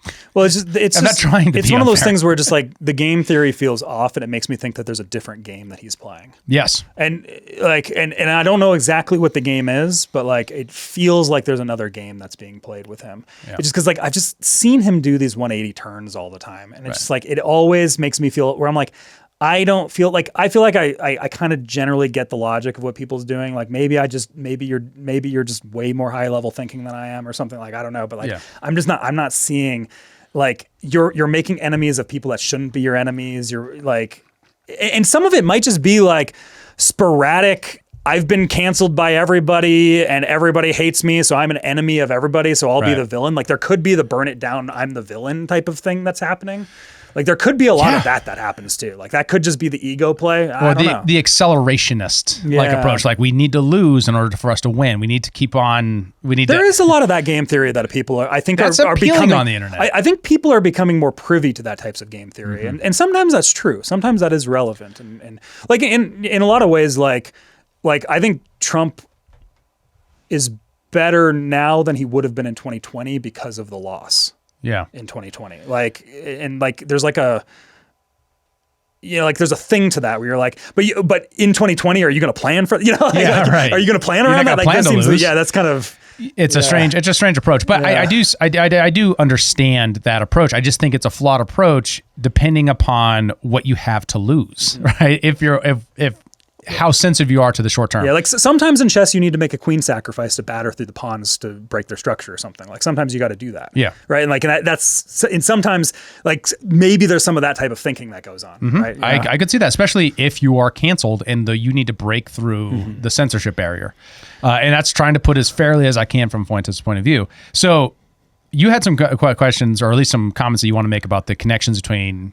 Well, okay, yeah. So Candace's husband. Well, like a lot of the narrative from the Groypers that I'm seeing online, and this is one of those things where my approach to people is I always have certain things in the back of my mind, even if I listen to them a lot. I'm just like, always remember this person has these types of connections, and that might be flavoring certain things, or might be pushing some sort of agenda, or it might ideologically push them in a certain direction. And I always have that. Like nobody's flawless or something, and like these things might flavor the information that they're sharing. And right? I think when we articulated that one of the points of our podcast was to help people see fight the media misdirection. A lot of that was originally like about the corporate press, but the longer things go, the more that's going to be about new media. Yeah, too. So, podcasters and things like that. It's very real. Like sometimes like I have certain in the back of my mind, always remember this thing about most people in the media space. Right. Like most of the people that we play all the time and we kind of hype up, I have these things in the back of my mind all the time. It's like, always remember this. Yeah. Like I keep those. Like, and one of those things is like, one of the things that the Groyper types are bringing up, one is the Tucker thing is a lot of the father stuff, but then it's also the family that he married into, where he married into the Swanson frozen foods, like family. Okay. So like they're like billionaires, and he's got like, he married the heiress who inherited like $100 million. Recently? No, he's been married forever, right? Yeah, like, forever. But he's had that in the back all the time, where it's just like, so like one of the things that they're putting on him is just like, you don't have to worry about money. You don't have to worry about anything, because like you always have this fallback. You married an heiress to a family fortune. You know, you're basically a trust fund kid because of this. Like that's the type of thing that's in there, that exists there. So the Andrews family, frozen Swanson family food, like selling off their stuff for big money. Like that's another thing that they're laying out there. But the other connection is with Candace and her marriage to the Farmer family, which is like the British House of Lords. George Farmer, her husband, he was one. This is kind of probably how they met. Is that he was the chairman of Turning Point UK, so Charlie Kirk's operation. Candace used to work for Turning Point. Yeah, she was a part of that, and he's the former CEO of Parler. Remember that? Remember Parler? Yeah, I remember Parler. Remember when that came up, right?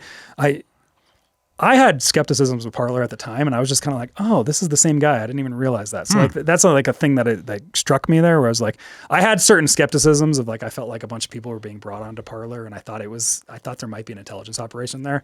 I had a lot of things that suggested that to me at the time, but Parler fell off, like it died. So it's kind of whatever, but who knows? But George Farmer is the son of Michael Farmer, who is this big hedge fund guy, and he's an appointee, like a life peer. A life peer is an appointed position by the monarchy to the House of Lords. So like she married into this like, essentially, it's kind of like a British, not royalty, not royalty because it's not the Windsor family, but like British nobility. Nobility. Yeah, there you go. And it is kind of this weird thing where they met and they got married like 18 days later. So it's like this kind of like really quick wedding. And this is the thing that people are pointing to. And Fuentes is trying to make the suggestion that he's suggesting it. He's not like wholeheartedly saying that she's like a Russian op to attack Macron because France and Russia are basically at war, because France is like the most powerful European country. And the EU now that the UK's out. And all this stuff. And there's the Ukraine stuff that's going on. We already had please have this woman stop talking about my man wife conversation with Trump that we covered before. Right. Actually, we talked about that in the skiff, I think. So there's like that dynamic. I would suggest if she was intelligence, it'd probably be more on the British side than the Russian side. Yeah, that makes more sense. That probably makes more sense. But you could, but the British are also very in against Russia, so that doesn't make a lot of sense. It's hard to imagine a faction of British and intelligence. France don't necessarily get along. Like there is the Brexit phenomenon. Oh, sure. And he was actually one of the main guys on voting on Brexit. Like he was one of the major pushers on the Brexit. But movement. as much as the UK doesn't like France in many ways and their competitors, they hate Russia more. I think it depends on which side of the aisle you're on. Look at like the ancestry, right, of the elite institutions of the UK. We've talked about this before, so our viewers will be familiar with this. That the British has spent a very long time trying to keep Germany from unifying and being strong, and trying to keep Russia from unifying and being strong.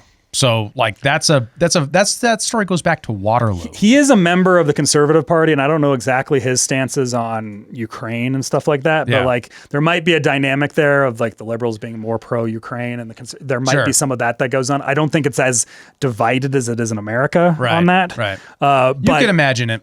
But those are the things is like, I don't think a lot of people kind of realize those connections that exist behind the scenes is like, there is this kind of marriage into British royalty or British nobility that does exist with Candace, where it's like something to always, I guess, be cautious of, and it might flavor her, or there might be agendas that are pushed because of that.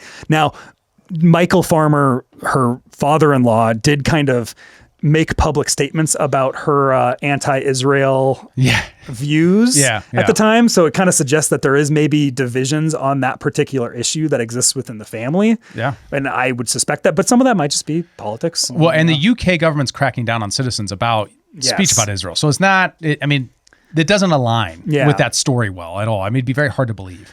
But this is kind of the big thing is like everybody's calling everybody a Fed. Yes. Of some sort. Yes, yeah. Everybody's gay or a Fed or both. Which is like if you're a left winger and you're doing infighting, you'd be calling everyone else a white supremacist or something like that. But internal, that wouldn't work. So what we do is we call each other Feds. Yeah. You're Fed and gay. Well, it's this thing is like, and this is kind of what I'm trying to lay out here is like, there's probably a mixture in all of this of ego, grift, Fed spy games, kayfabe, like it. Yeah. Probably all of those are existing on a spectrum to some degree. Yes. In this, because if I was an intelligence person that's trying to sew up strife, like I would fund both sides of this. Yes. I would fund both sides of this if I could. So, and that's part of the argument that's definitely behind a lot of this is like this inability to coalesce is one of the things. Like he was on with, the Tates. I saw a little bit of that. I don't consume the Tates regularly or anything like that, but I did see him on there, so I tuned in. And that was Andrew Tate's case is like, look, we got to be on the same side here. We have to coalesce. We have to coalition build. And there's a certain degree of this which is actually not working in that favor because we have such a narrow opportunity for sovereignty here that we have to pursue. I think there's a case there that we are constantly battling from the libertarian side of the right-wing movement all the time, right? As no, we have to abolish the state people versus no, we have to make marginal gains because no one's with us on that. Like that sort of thing is real and very identifiable. Well, and also because this was another like 180 heel turn as I saw like Fuentes all of a sudden went at Andrew Tate because Andrew Tate was essentially saying is like, there's a lot of resentment built up in your movement, man. Yeah. Like, and that's the thing that I see a lot with the Groyper stuff is like, there's just like a lot of resentment that's built up in there. And like, sometimes resentment is kind of justified, but like it can be a very dangerous thing that comes with a movement. And if you look at the way that Fuentes criticizes Dave Smith is that, hey, he was never canceled like me. Yeah. And he claims that because Dave Smith is Jewish. I don't know if that tracks. Dave because noticeably has moderated his, like I've listened to Dave for maybe over a decade now. Yeah. And there's a noticeable moderation that he's had over time. And he's kind of talked about it. Like some of that I think is just to appeal to a larger audience. Like if you're just talking sales. Yeah. Part of it is appealing to a larger audience. And I think he's been successful at that. And others I think is trying to avoid certain internet censorship stuff. Yeah.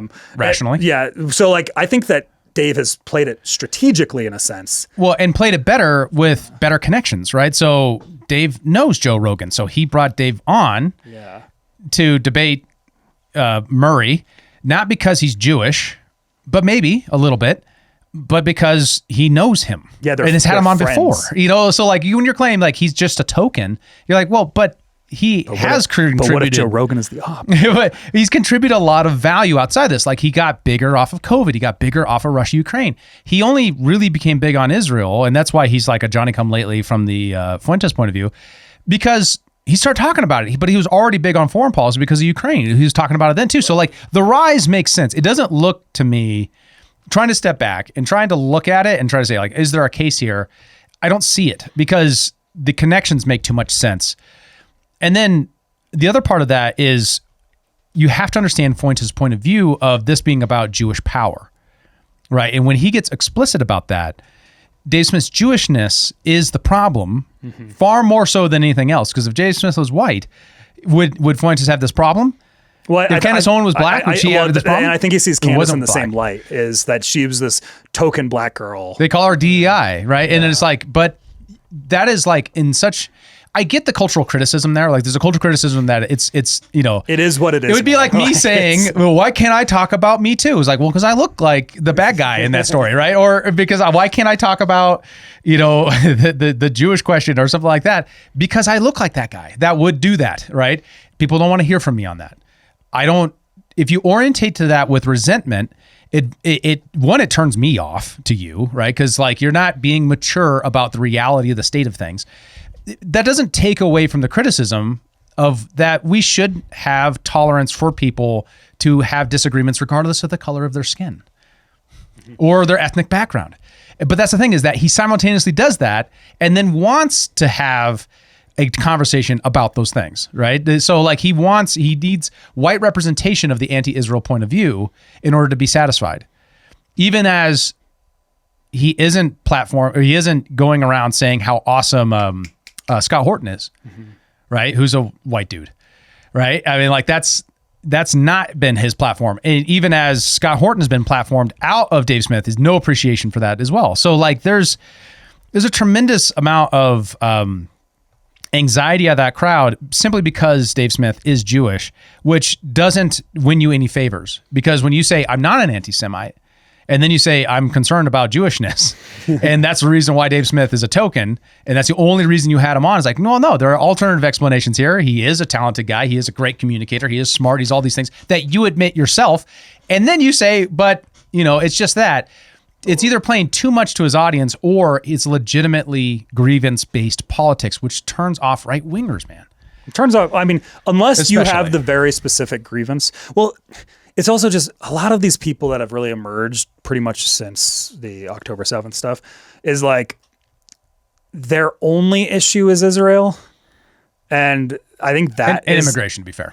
It's but Israel and I mean, immigration. just like on the internet, like it's only Israel. Yeah, right now. And like it's one of those things. Like I think there's a lot of reasons to be skeptical of Israel on a whole lot of. We've covered them extensively. We've covered them extensively. Like and like and we were early covering those things. All like on the early days of a lot of this, we were willing to cover that stuff. But like. It's one of these things where it's like I look online and I see all these internet influencers pop up and I'm just like, man, your only issue is Israel. It's the only thing that you talk about. And it's just like, and that's where it just starts to be like, come on, man, like have a little bit more depth beyond that where you can't just have this like sole grievance. You have to kind of have something you're for. You have to have something you're willing to, you know what I mean? Yes. Like it feels kind of off-putting. Like it's part of like I've almost like honestly kind of like stopped talking about Israel or paying much attention to Israel because like I'm kind of done with the Israel topic. Like I feel like we've exhausted everything there is. I'm the one just behind the scenes. Look, I'm the one who's always like, we got to talk about this one. Yeah, I'm kind of like exhausted. If you by knew the topic. how many Israel stories we didn't talk about,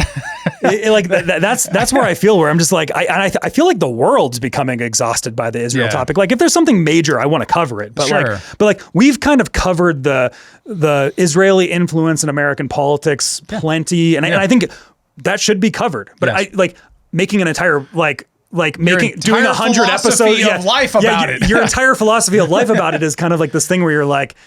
And that's kind of like the thing that Andrew Tate was saying at Fuentes is just like you should have a little bit more to you. Like don't just like talk about and then you're just like, okay, now he's my enemy, even though you guys were fellow travelers too. Like you both were banned from everything too. It's just like, what are we doing here? It's kind of like so. And one of the things that I think you can look to really ground this and hopefully take this as real feedback is noting the lack of ability of self-accountability for this stuff. So, for example, on his reaction to this whole drama. None of this does he take responsibility for the fact that he wound up in this place because he was attacking a fellow traveler, Smith, in the sense of the Israel policy, and Candace in the first place. We wouldn't be here without that. If it was just not drama, the drama was created by him in the first place. By not just saying, hey, Candace, please have me on. It was, Candace, you don't know what the fuck you're doing. And like... Well, that's like a framing that's going to immediately put that other person into the position where they feel like they have to defend themselves the same way you feel like you have to defend yourself now. Well, so and that's a weird origins too, because like when Dave Smith originally had Fuentes on, it was kind of this like peace offering kind of, and then they were kind of like friendly with each other, like they would argue about certain things, but it was friendly, and then all of a sudden this heel turn happens, and you're just like. Bro, like it was like the one guy that who's willing to give you a chance. That kind of has like some legitimacy at the time. Like this is before he was super famous. Yeah. That was willing to kind of give you a chance and like allow you like, no, maybe this isn't the devil that should be just like thrown into the pits. Maybe like there's some things that we can listen to him here and like have free speech. Well, especially just from the position of you're an American, I'm an American. We're talking about America. We should be able to do that in public without being censored. That's a reasonable position that everyone should have. And the fact that anyone's willing to stand with you on that when you're the most canceled guy ever, that if you don't reward that, other people around you are going to become suspicious. At least a part of this too that I want to note is I think he actually, more so than Sells, actually leans into a Mott and Bailey approach to the way that he does his PR. What does that mean? So a Mott and Bailey fallacy is where you consistently argue this, and for him is expressed most directly as, I'm concerned about our foreign policy. And then what you really want to talk about, what you really want to back up to is Jewish power. So he's constantly saying, like, and this is best expressed, and we didn't go over this video, but you can go check it out for yourself. When he's at the TPUSA event and he's getting kicked out, he's claiming the victimhood on Israel, that they won't let him talk about Israel, like our foreign policy with Israel. But why he's being kicked out is because he wants to have an identitarian question that TPUSA disagrees with. So people disagree with identitarianism, but he always says he's a victim of being a skeptic of Israel. Even as Candace, a non-identitarian, is able to have these conversations, is when invited to the very same event with Jake Shields. So, well, and also like, Charlie in general has been pretty open to some of the to a lot of the dialogue in Israel. Well, has been what I've noticed. Well, I mean, having Dave Smith even there was very difficult for him. I could understand because he has lots of Jewish donors who are not going to like criticism of Israel. That's a risk, and he was willing to take that. Look, that isn't nothing. Now, is he willing? Charlie was also one of the early people that was just like kind of very critical of Netanyahu and the handling of like the actual events of October 7th. Yeah, remember he was like, I was there. I can't see how they did this unless it was intentional. Like that dog whistle of like this being a false, like a allowed to happen event was a major bellwether in the right wing's understanding of this. There was it led to a willingness for a lot of people who would have otherwise not been willing to talk about Israel in any type of negative light to be like open to doing that. Right. And it's the same thing on the anti-Semitism point. Like, for example, he'll say, when Candace asks him about being an anti-Semite, he says, quote, "I don't hate anybody. I do have some controversial statements." And then it's like, I'm Catholic. That's a pretty good quote, actually. Yeah. I'm Catholic. I believe everyone is made in the image of God, right? While interviewing with Bradley Martin. But it's identitarianism for everyone else or on his own show. So what does Jewish power mean? Right. And from the Candace interviews, it summarizes, you can't have Jewish people in government or allow them to be wealthy because they are a fifth column. Now, if we said that and we said, well, what is that? How does that express itself in public policy? Yeah, like what is the actual law you're proposing? Yeah, right. You know what I mean? And like he does this weird thing with Saint Aquinas or Augustine, I can't remember which, where he says that they should be serfs of the major public. And maybe that's true, maybe that's not, of what that it's an accurate summary of that person's point of view. It feels almost like he's suggesting like a Muslim jizya tax. Because what it is, the jizya tax in Muslim society is minorities or like people who aren't Muslim, they just pay an extra tax and then they can live fine in the society. Yeah, like that's kind of supposedly how it works. So now I'm saying, does that include Dave Smith, the guy who's critical of Israel, right? Does that include Candace Owens, who happens to be black? You know, like these kind of identitarian things have this weird trap that I'm, as a 90s kid who is still on a more, there's really two ways to think about this stuff and the way we engage in it. I think our broad culture is what I would describe as idealist, meaning your ideas are what matter, right? The underlying fundamental is your idea and character. And then you have the identitarian, which is that your ethnicity really informs your idea, right? And so the way we're trying to contend with this question of what matters more, your ethnicity or your ideas. And the instinct from the 1990s and from how I grew up and how and now more conscious of me as a tradition of Western individualism is that the ideas really, really matter, and they matter the most because it's the only way to contend with the individual and the collective at the same time. Because you could say, yes, there's a cultural phenomenon here, right? There is AIPAC, there is these forces that are real, but that doesn't tell you about any individual person, right? That just tells you about a collective phenomena that is made up of individuals. And what's interesting here is I really want to try to land this for any Fuentes viewers that might be out there. Is Nick Fuentes is an individualist when it comes to the state power, right? So if you say the state is doing these bad things and has these bad outcomes, he's like, whoa. We have to be Misesian about this. We have to have individualism. Only individuals act. But when talking about Jewish power, all of a sudden it's no longer individuals. It's about the collective and the group, right? And he loses individual resolution when you start to talk about that. And my case against racism as an idea. And then he kind of like does this whole thing where he's like, I am a racist, or I'm a racialist, but now I'm a racist, but now I'm just out with that and I'm just going to be the edgy guy on that. But then when he gets onto the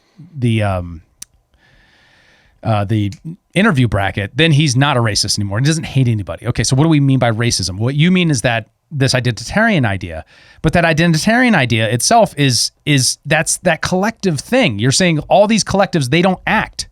Individuals act. Yeah, you're right about that, right? So you should treat the individual with a moral behavior. They're the actor. The results of those things should be criticizable. And the results of the collective action as they work together as a group should be criticizable.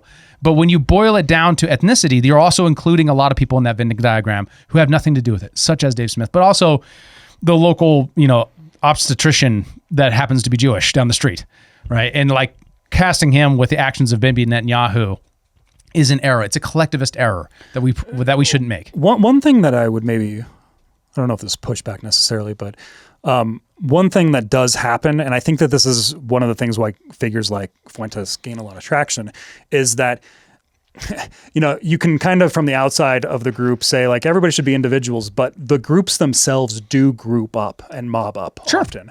And that's kind of where like people saw, say, the Black Lives Matter situation where all of a sudden it was just this kind of like group mob mentality that existed around African-American stuff that happened. And then in the same way that it is very common in Jewish culture to group up and kind of out-group everyone else. And some of those are kind of like legitimate reasons because of historical precedents and stuff like that. And like some of it is like religious reasons, like it is just kind of part of the religion is that it's an exclusionary religion. So, and then when people see that and then people start to notice, people noticing start happening, it becomes increasingly easy because the group themselves do that, where it's hard to treat everybody like individuals because the group themselves don't treat themselves like individuals oftentimes. Yeah. Because like he used, I think one of the clips that he played, he like listed a bunch of people. He's like Bill Ackman and all these people, right? Whereas like the groups do that. And like, it is like kind of part of their ideology is that it's like us against the world. So like, and that becomes a thing that exists there. Yeah, but what makes that persuasive is the degree to which he's relying on individual actions that are coordinating together because they share the same ethnicity, right? In the same way that if you listed out particular actors within BLM, it's far more persuasive to help people understand and see the larger picture. Let me give you what is the way that whites should orientate to the institutions of the West, right? Is there anything wrong with them saying, I think the institutions of the West that we have inherited from our ancestors is a good thing? Yeah, I'm with you on that. Don't have a problem with that. It's the most valuable things we have. One of those things is individualism that says that actually your religion doesn't matter that much. We can be neighbors and disagree about theology. It's that the content of your character and your ideas are more important than the category you're put in to in-group, out-group. That is an innovation that came out of Northern Europe because we fought 100 Years' War and it sucked about religion. And then we instituted in all kinds of ways, normatively and value structure-wise, and then legally. So when we're looking at these things, I think they are trying to abandon some of those traditions of the West while they're trying to advance consciousness of the traditions of the West, which I think actually undermines their own case, such as, and then the resentment narrative comes in there, right? So let me give you another racial group that has low identification with their own institutions and cultural values. Native Americans. Now, if you're not from the West, and if you haven't grown up close to Native Americans, you might not know this. But one of the great struggles of Native American culture is to maintain a vision of what it was, even as what the picture of it was gets blurrier over time as we get distance from the original culture, as you have this large American culture dominating the value structure. So I want to tell you about an experiment we did in Montana when it comes to recidivism.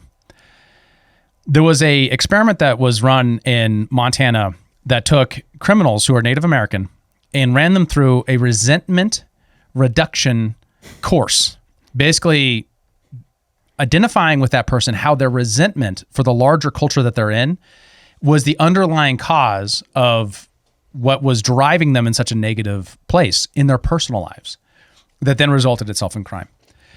It had a much larger impact in recidivism than almost any other program ever offered in the correctional system. Resentment, if your orientation to it is white culture isn't appreciated, I think that's something true. Like, have you seen this TikTok video? It's like, there's like these guys and there's like this blue hair guy and he's just like, what about white culture? It's like, there is no white culture. Like, I'm like, what are you talking about? Yeah, it's all over the place. All these things are all, but it's like the air we breathe. We don't see it. We don't bring it into consciousness. The role of the conservative should be to bring that to public consciousness and to defend those institutions that are good, right?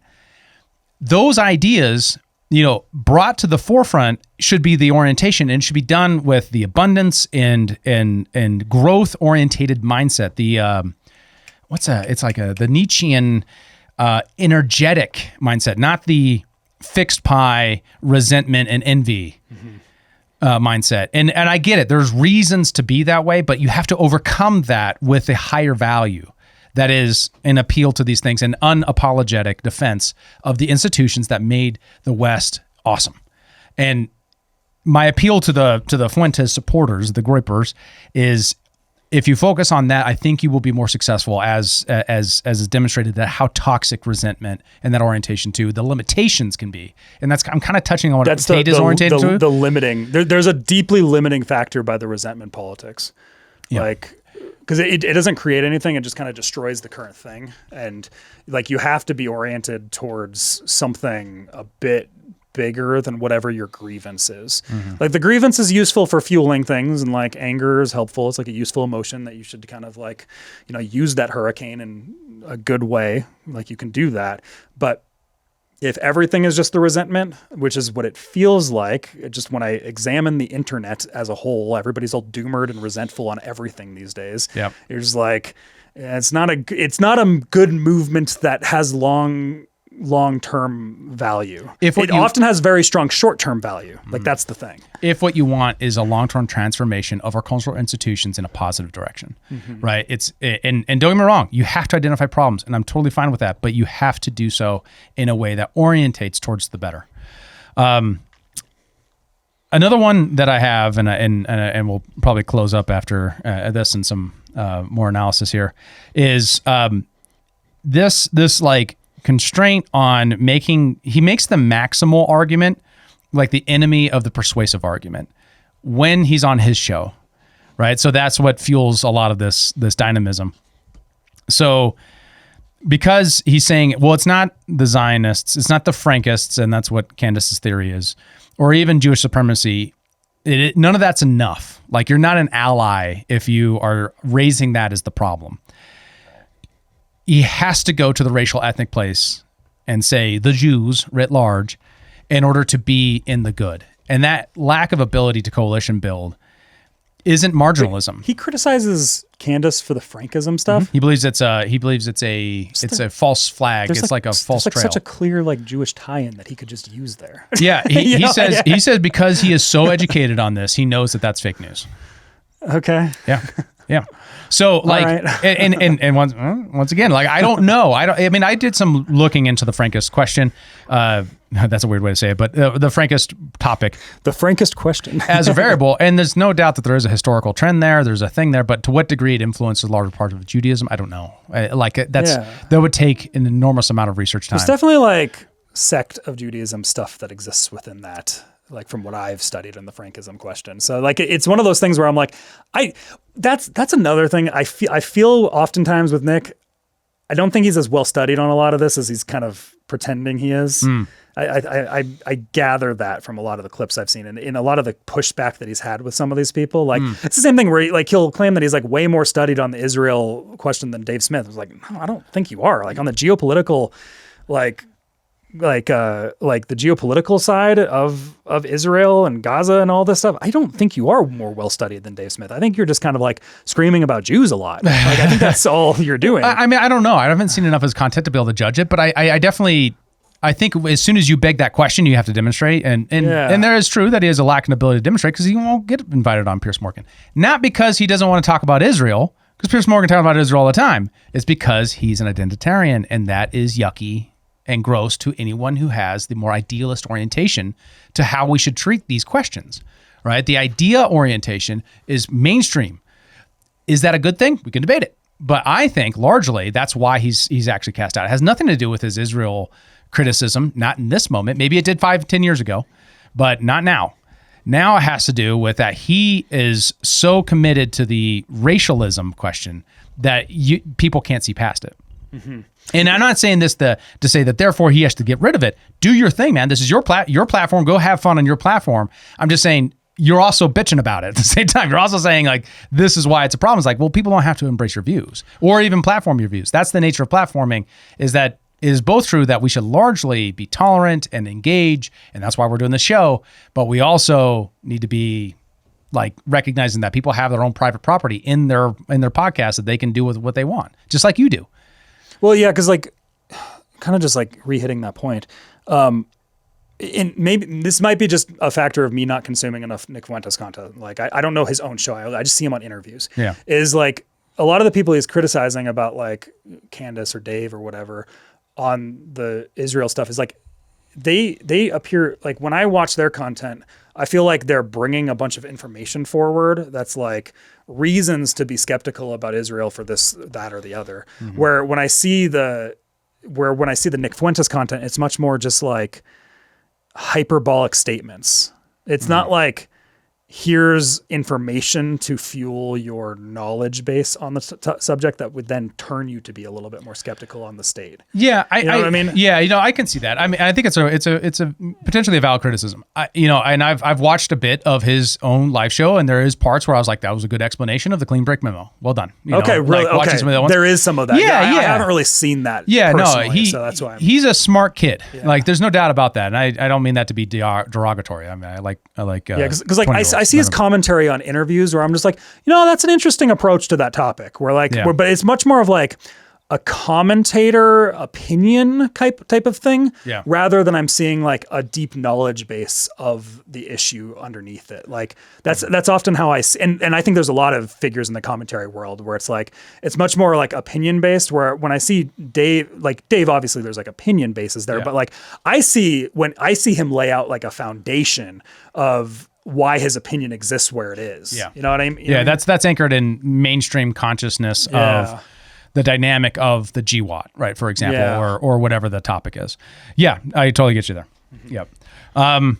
Yep. So that's that. I mean, what do you think, Kyle? What's the big picture here? Everybody's a Fed until proven otherwise. Yeah, that's our model of Tucker and everybody on this. No, I don't think that Nick's somebody that should be just like dispensed into hell or something. I've never thought that. I've always thought that he was kind of an interesting fringe figure that I've always peeked in on interviews with him. I do think that there is, like I said before, a mixture of a lot that's going on here, like a mixture of ego, a mixture of intelligence games, a mixture of grift, a mixture of all of that in some degree. And I don't know how much is where in all of this stuff. Like, I think these are a lot of the key figures on where the future of the right wing is. And we're watching the battle over that happen right now. And it's kind of happening underneath the Trump coalition, more or less. So like, Trump is in the administration. There's like influencer wars that are happening on Twitter in the meantime, especially because like the left is basically non-existent right now. So everybody's hyper fixated on the major right-wing factions right now. Yeah, I think that's right. I mean, and there is a good reason to believe that, we're going to see more of this going forward. Oh yeah. Because the trade-off of having the new media be on the outside attacking the corporate media is now that the new media doesn't really care to do that because the audience sizes are smaller. The new media is just more important now. So they're going to there's going to be this internal stuff, sometimes kayfabe, sometimes real. Well, and I could imagine somebody that's been here is like, I still don't understand why I should care about Nick Fuentes. The Joe Kent story is kind of why you should care about Nick Fuentes. It's like, he's affecting elections. And especially is that he's been a figure that has kind of developed this underground audience of super fans where it's like, he doesn't have like this widespread fan base that's like milquetoast fans. He has like a lot of super fans. Yes. Like more, and that ratio is really strong towards the super fan side. And they're all growing up because like they've grown with him. He's been he's like, I don't know, like 26 years old maybe now. So, and he got fired when he was 18. So he's had like 8 years of this development that's occurred right now. And that's becoming a more and more significant power base, especially because things like Twitter is or X is so important now. And that these people aren't banned anymore, right? Like this is a power base that is forming right now. And it's like very important to understand where all these different factions lie in the power struggle that exists over the right wing. And so like, is that group, the Groypers, are they like an authentic movement that we should treat with good faith, or are they kind of like the albatross around the neck of the dissident right? Because the albatross argument, that's what Dave Smith said. He's like, look, like, you shouldn't be canceled, all that kind of stuff. Like he, I think, fairly defended Nick on that, but then said like, but ultimately those identitarian ideas are destructive and they do play a role in getting people who are in the mainstream, who are outside of our circle, to write off all the other ideas that could be out there, all the ideas that Nick argues for when he's on other people's podcasts. But if they go and they watch his real podcast or see the clips of him, I don't think they're unfair of talking about how Jews shouldn't be allowed in government then they're like, well, what world are we building here? Is this a new Jim Crow? You know, that sort of thing. So, Well, and just a lot of people are playing a different game too. And you should recognize that. Not everybody's playing the game that they're publicly pretending they're playing. And a lot of these figures could be doing something else here. And it's always just something to be cautious of. Keep those things in mind. If you have like a certain kind of like, oh, that's weird from that person, always keep that in the back of your mind. Yeah. Like, you know, take their arguments in good faith, but always have that in the back of your mind when you're thinking about them. That's what I do with every single political influencer I listen to. 100%. Yeah, I think that's right. Well, thank you so much for watching. I hope you enjoyed the Nick Fuentes question. We are now a Groyper podcast. No, I don't think we can be Groypers. We were critical. Yeah, I don't think they'll have us, but we appreciate you watching, even if you're a Groyper, and hopefully you will flame us in the comments below. And if you want to get into it even further, go join our Discord. It's in the description of below this video. Thank you so much for watching. Peace. Peace. Thanks for tuning in to Human Reaction. Please be sure to like, follow, subscribe, and give us a review on your podcast platform of choice. And if you want to become a member and support the show financially, check out humanreactionpod.com.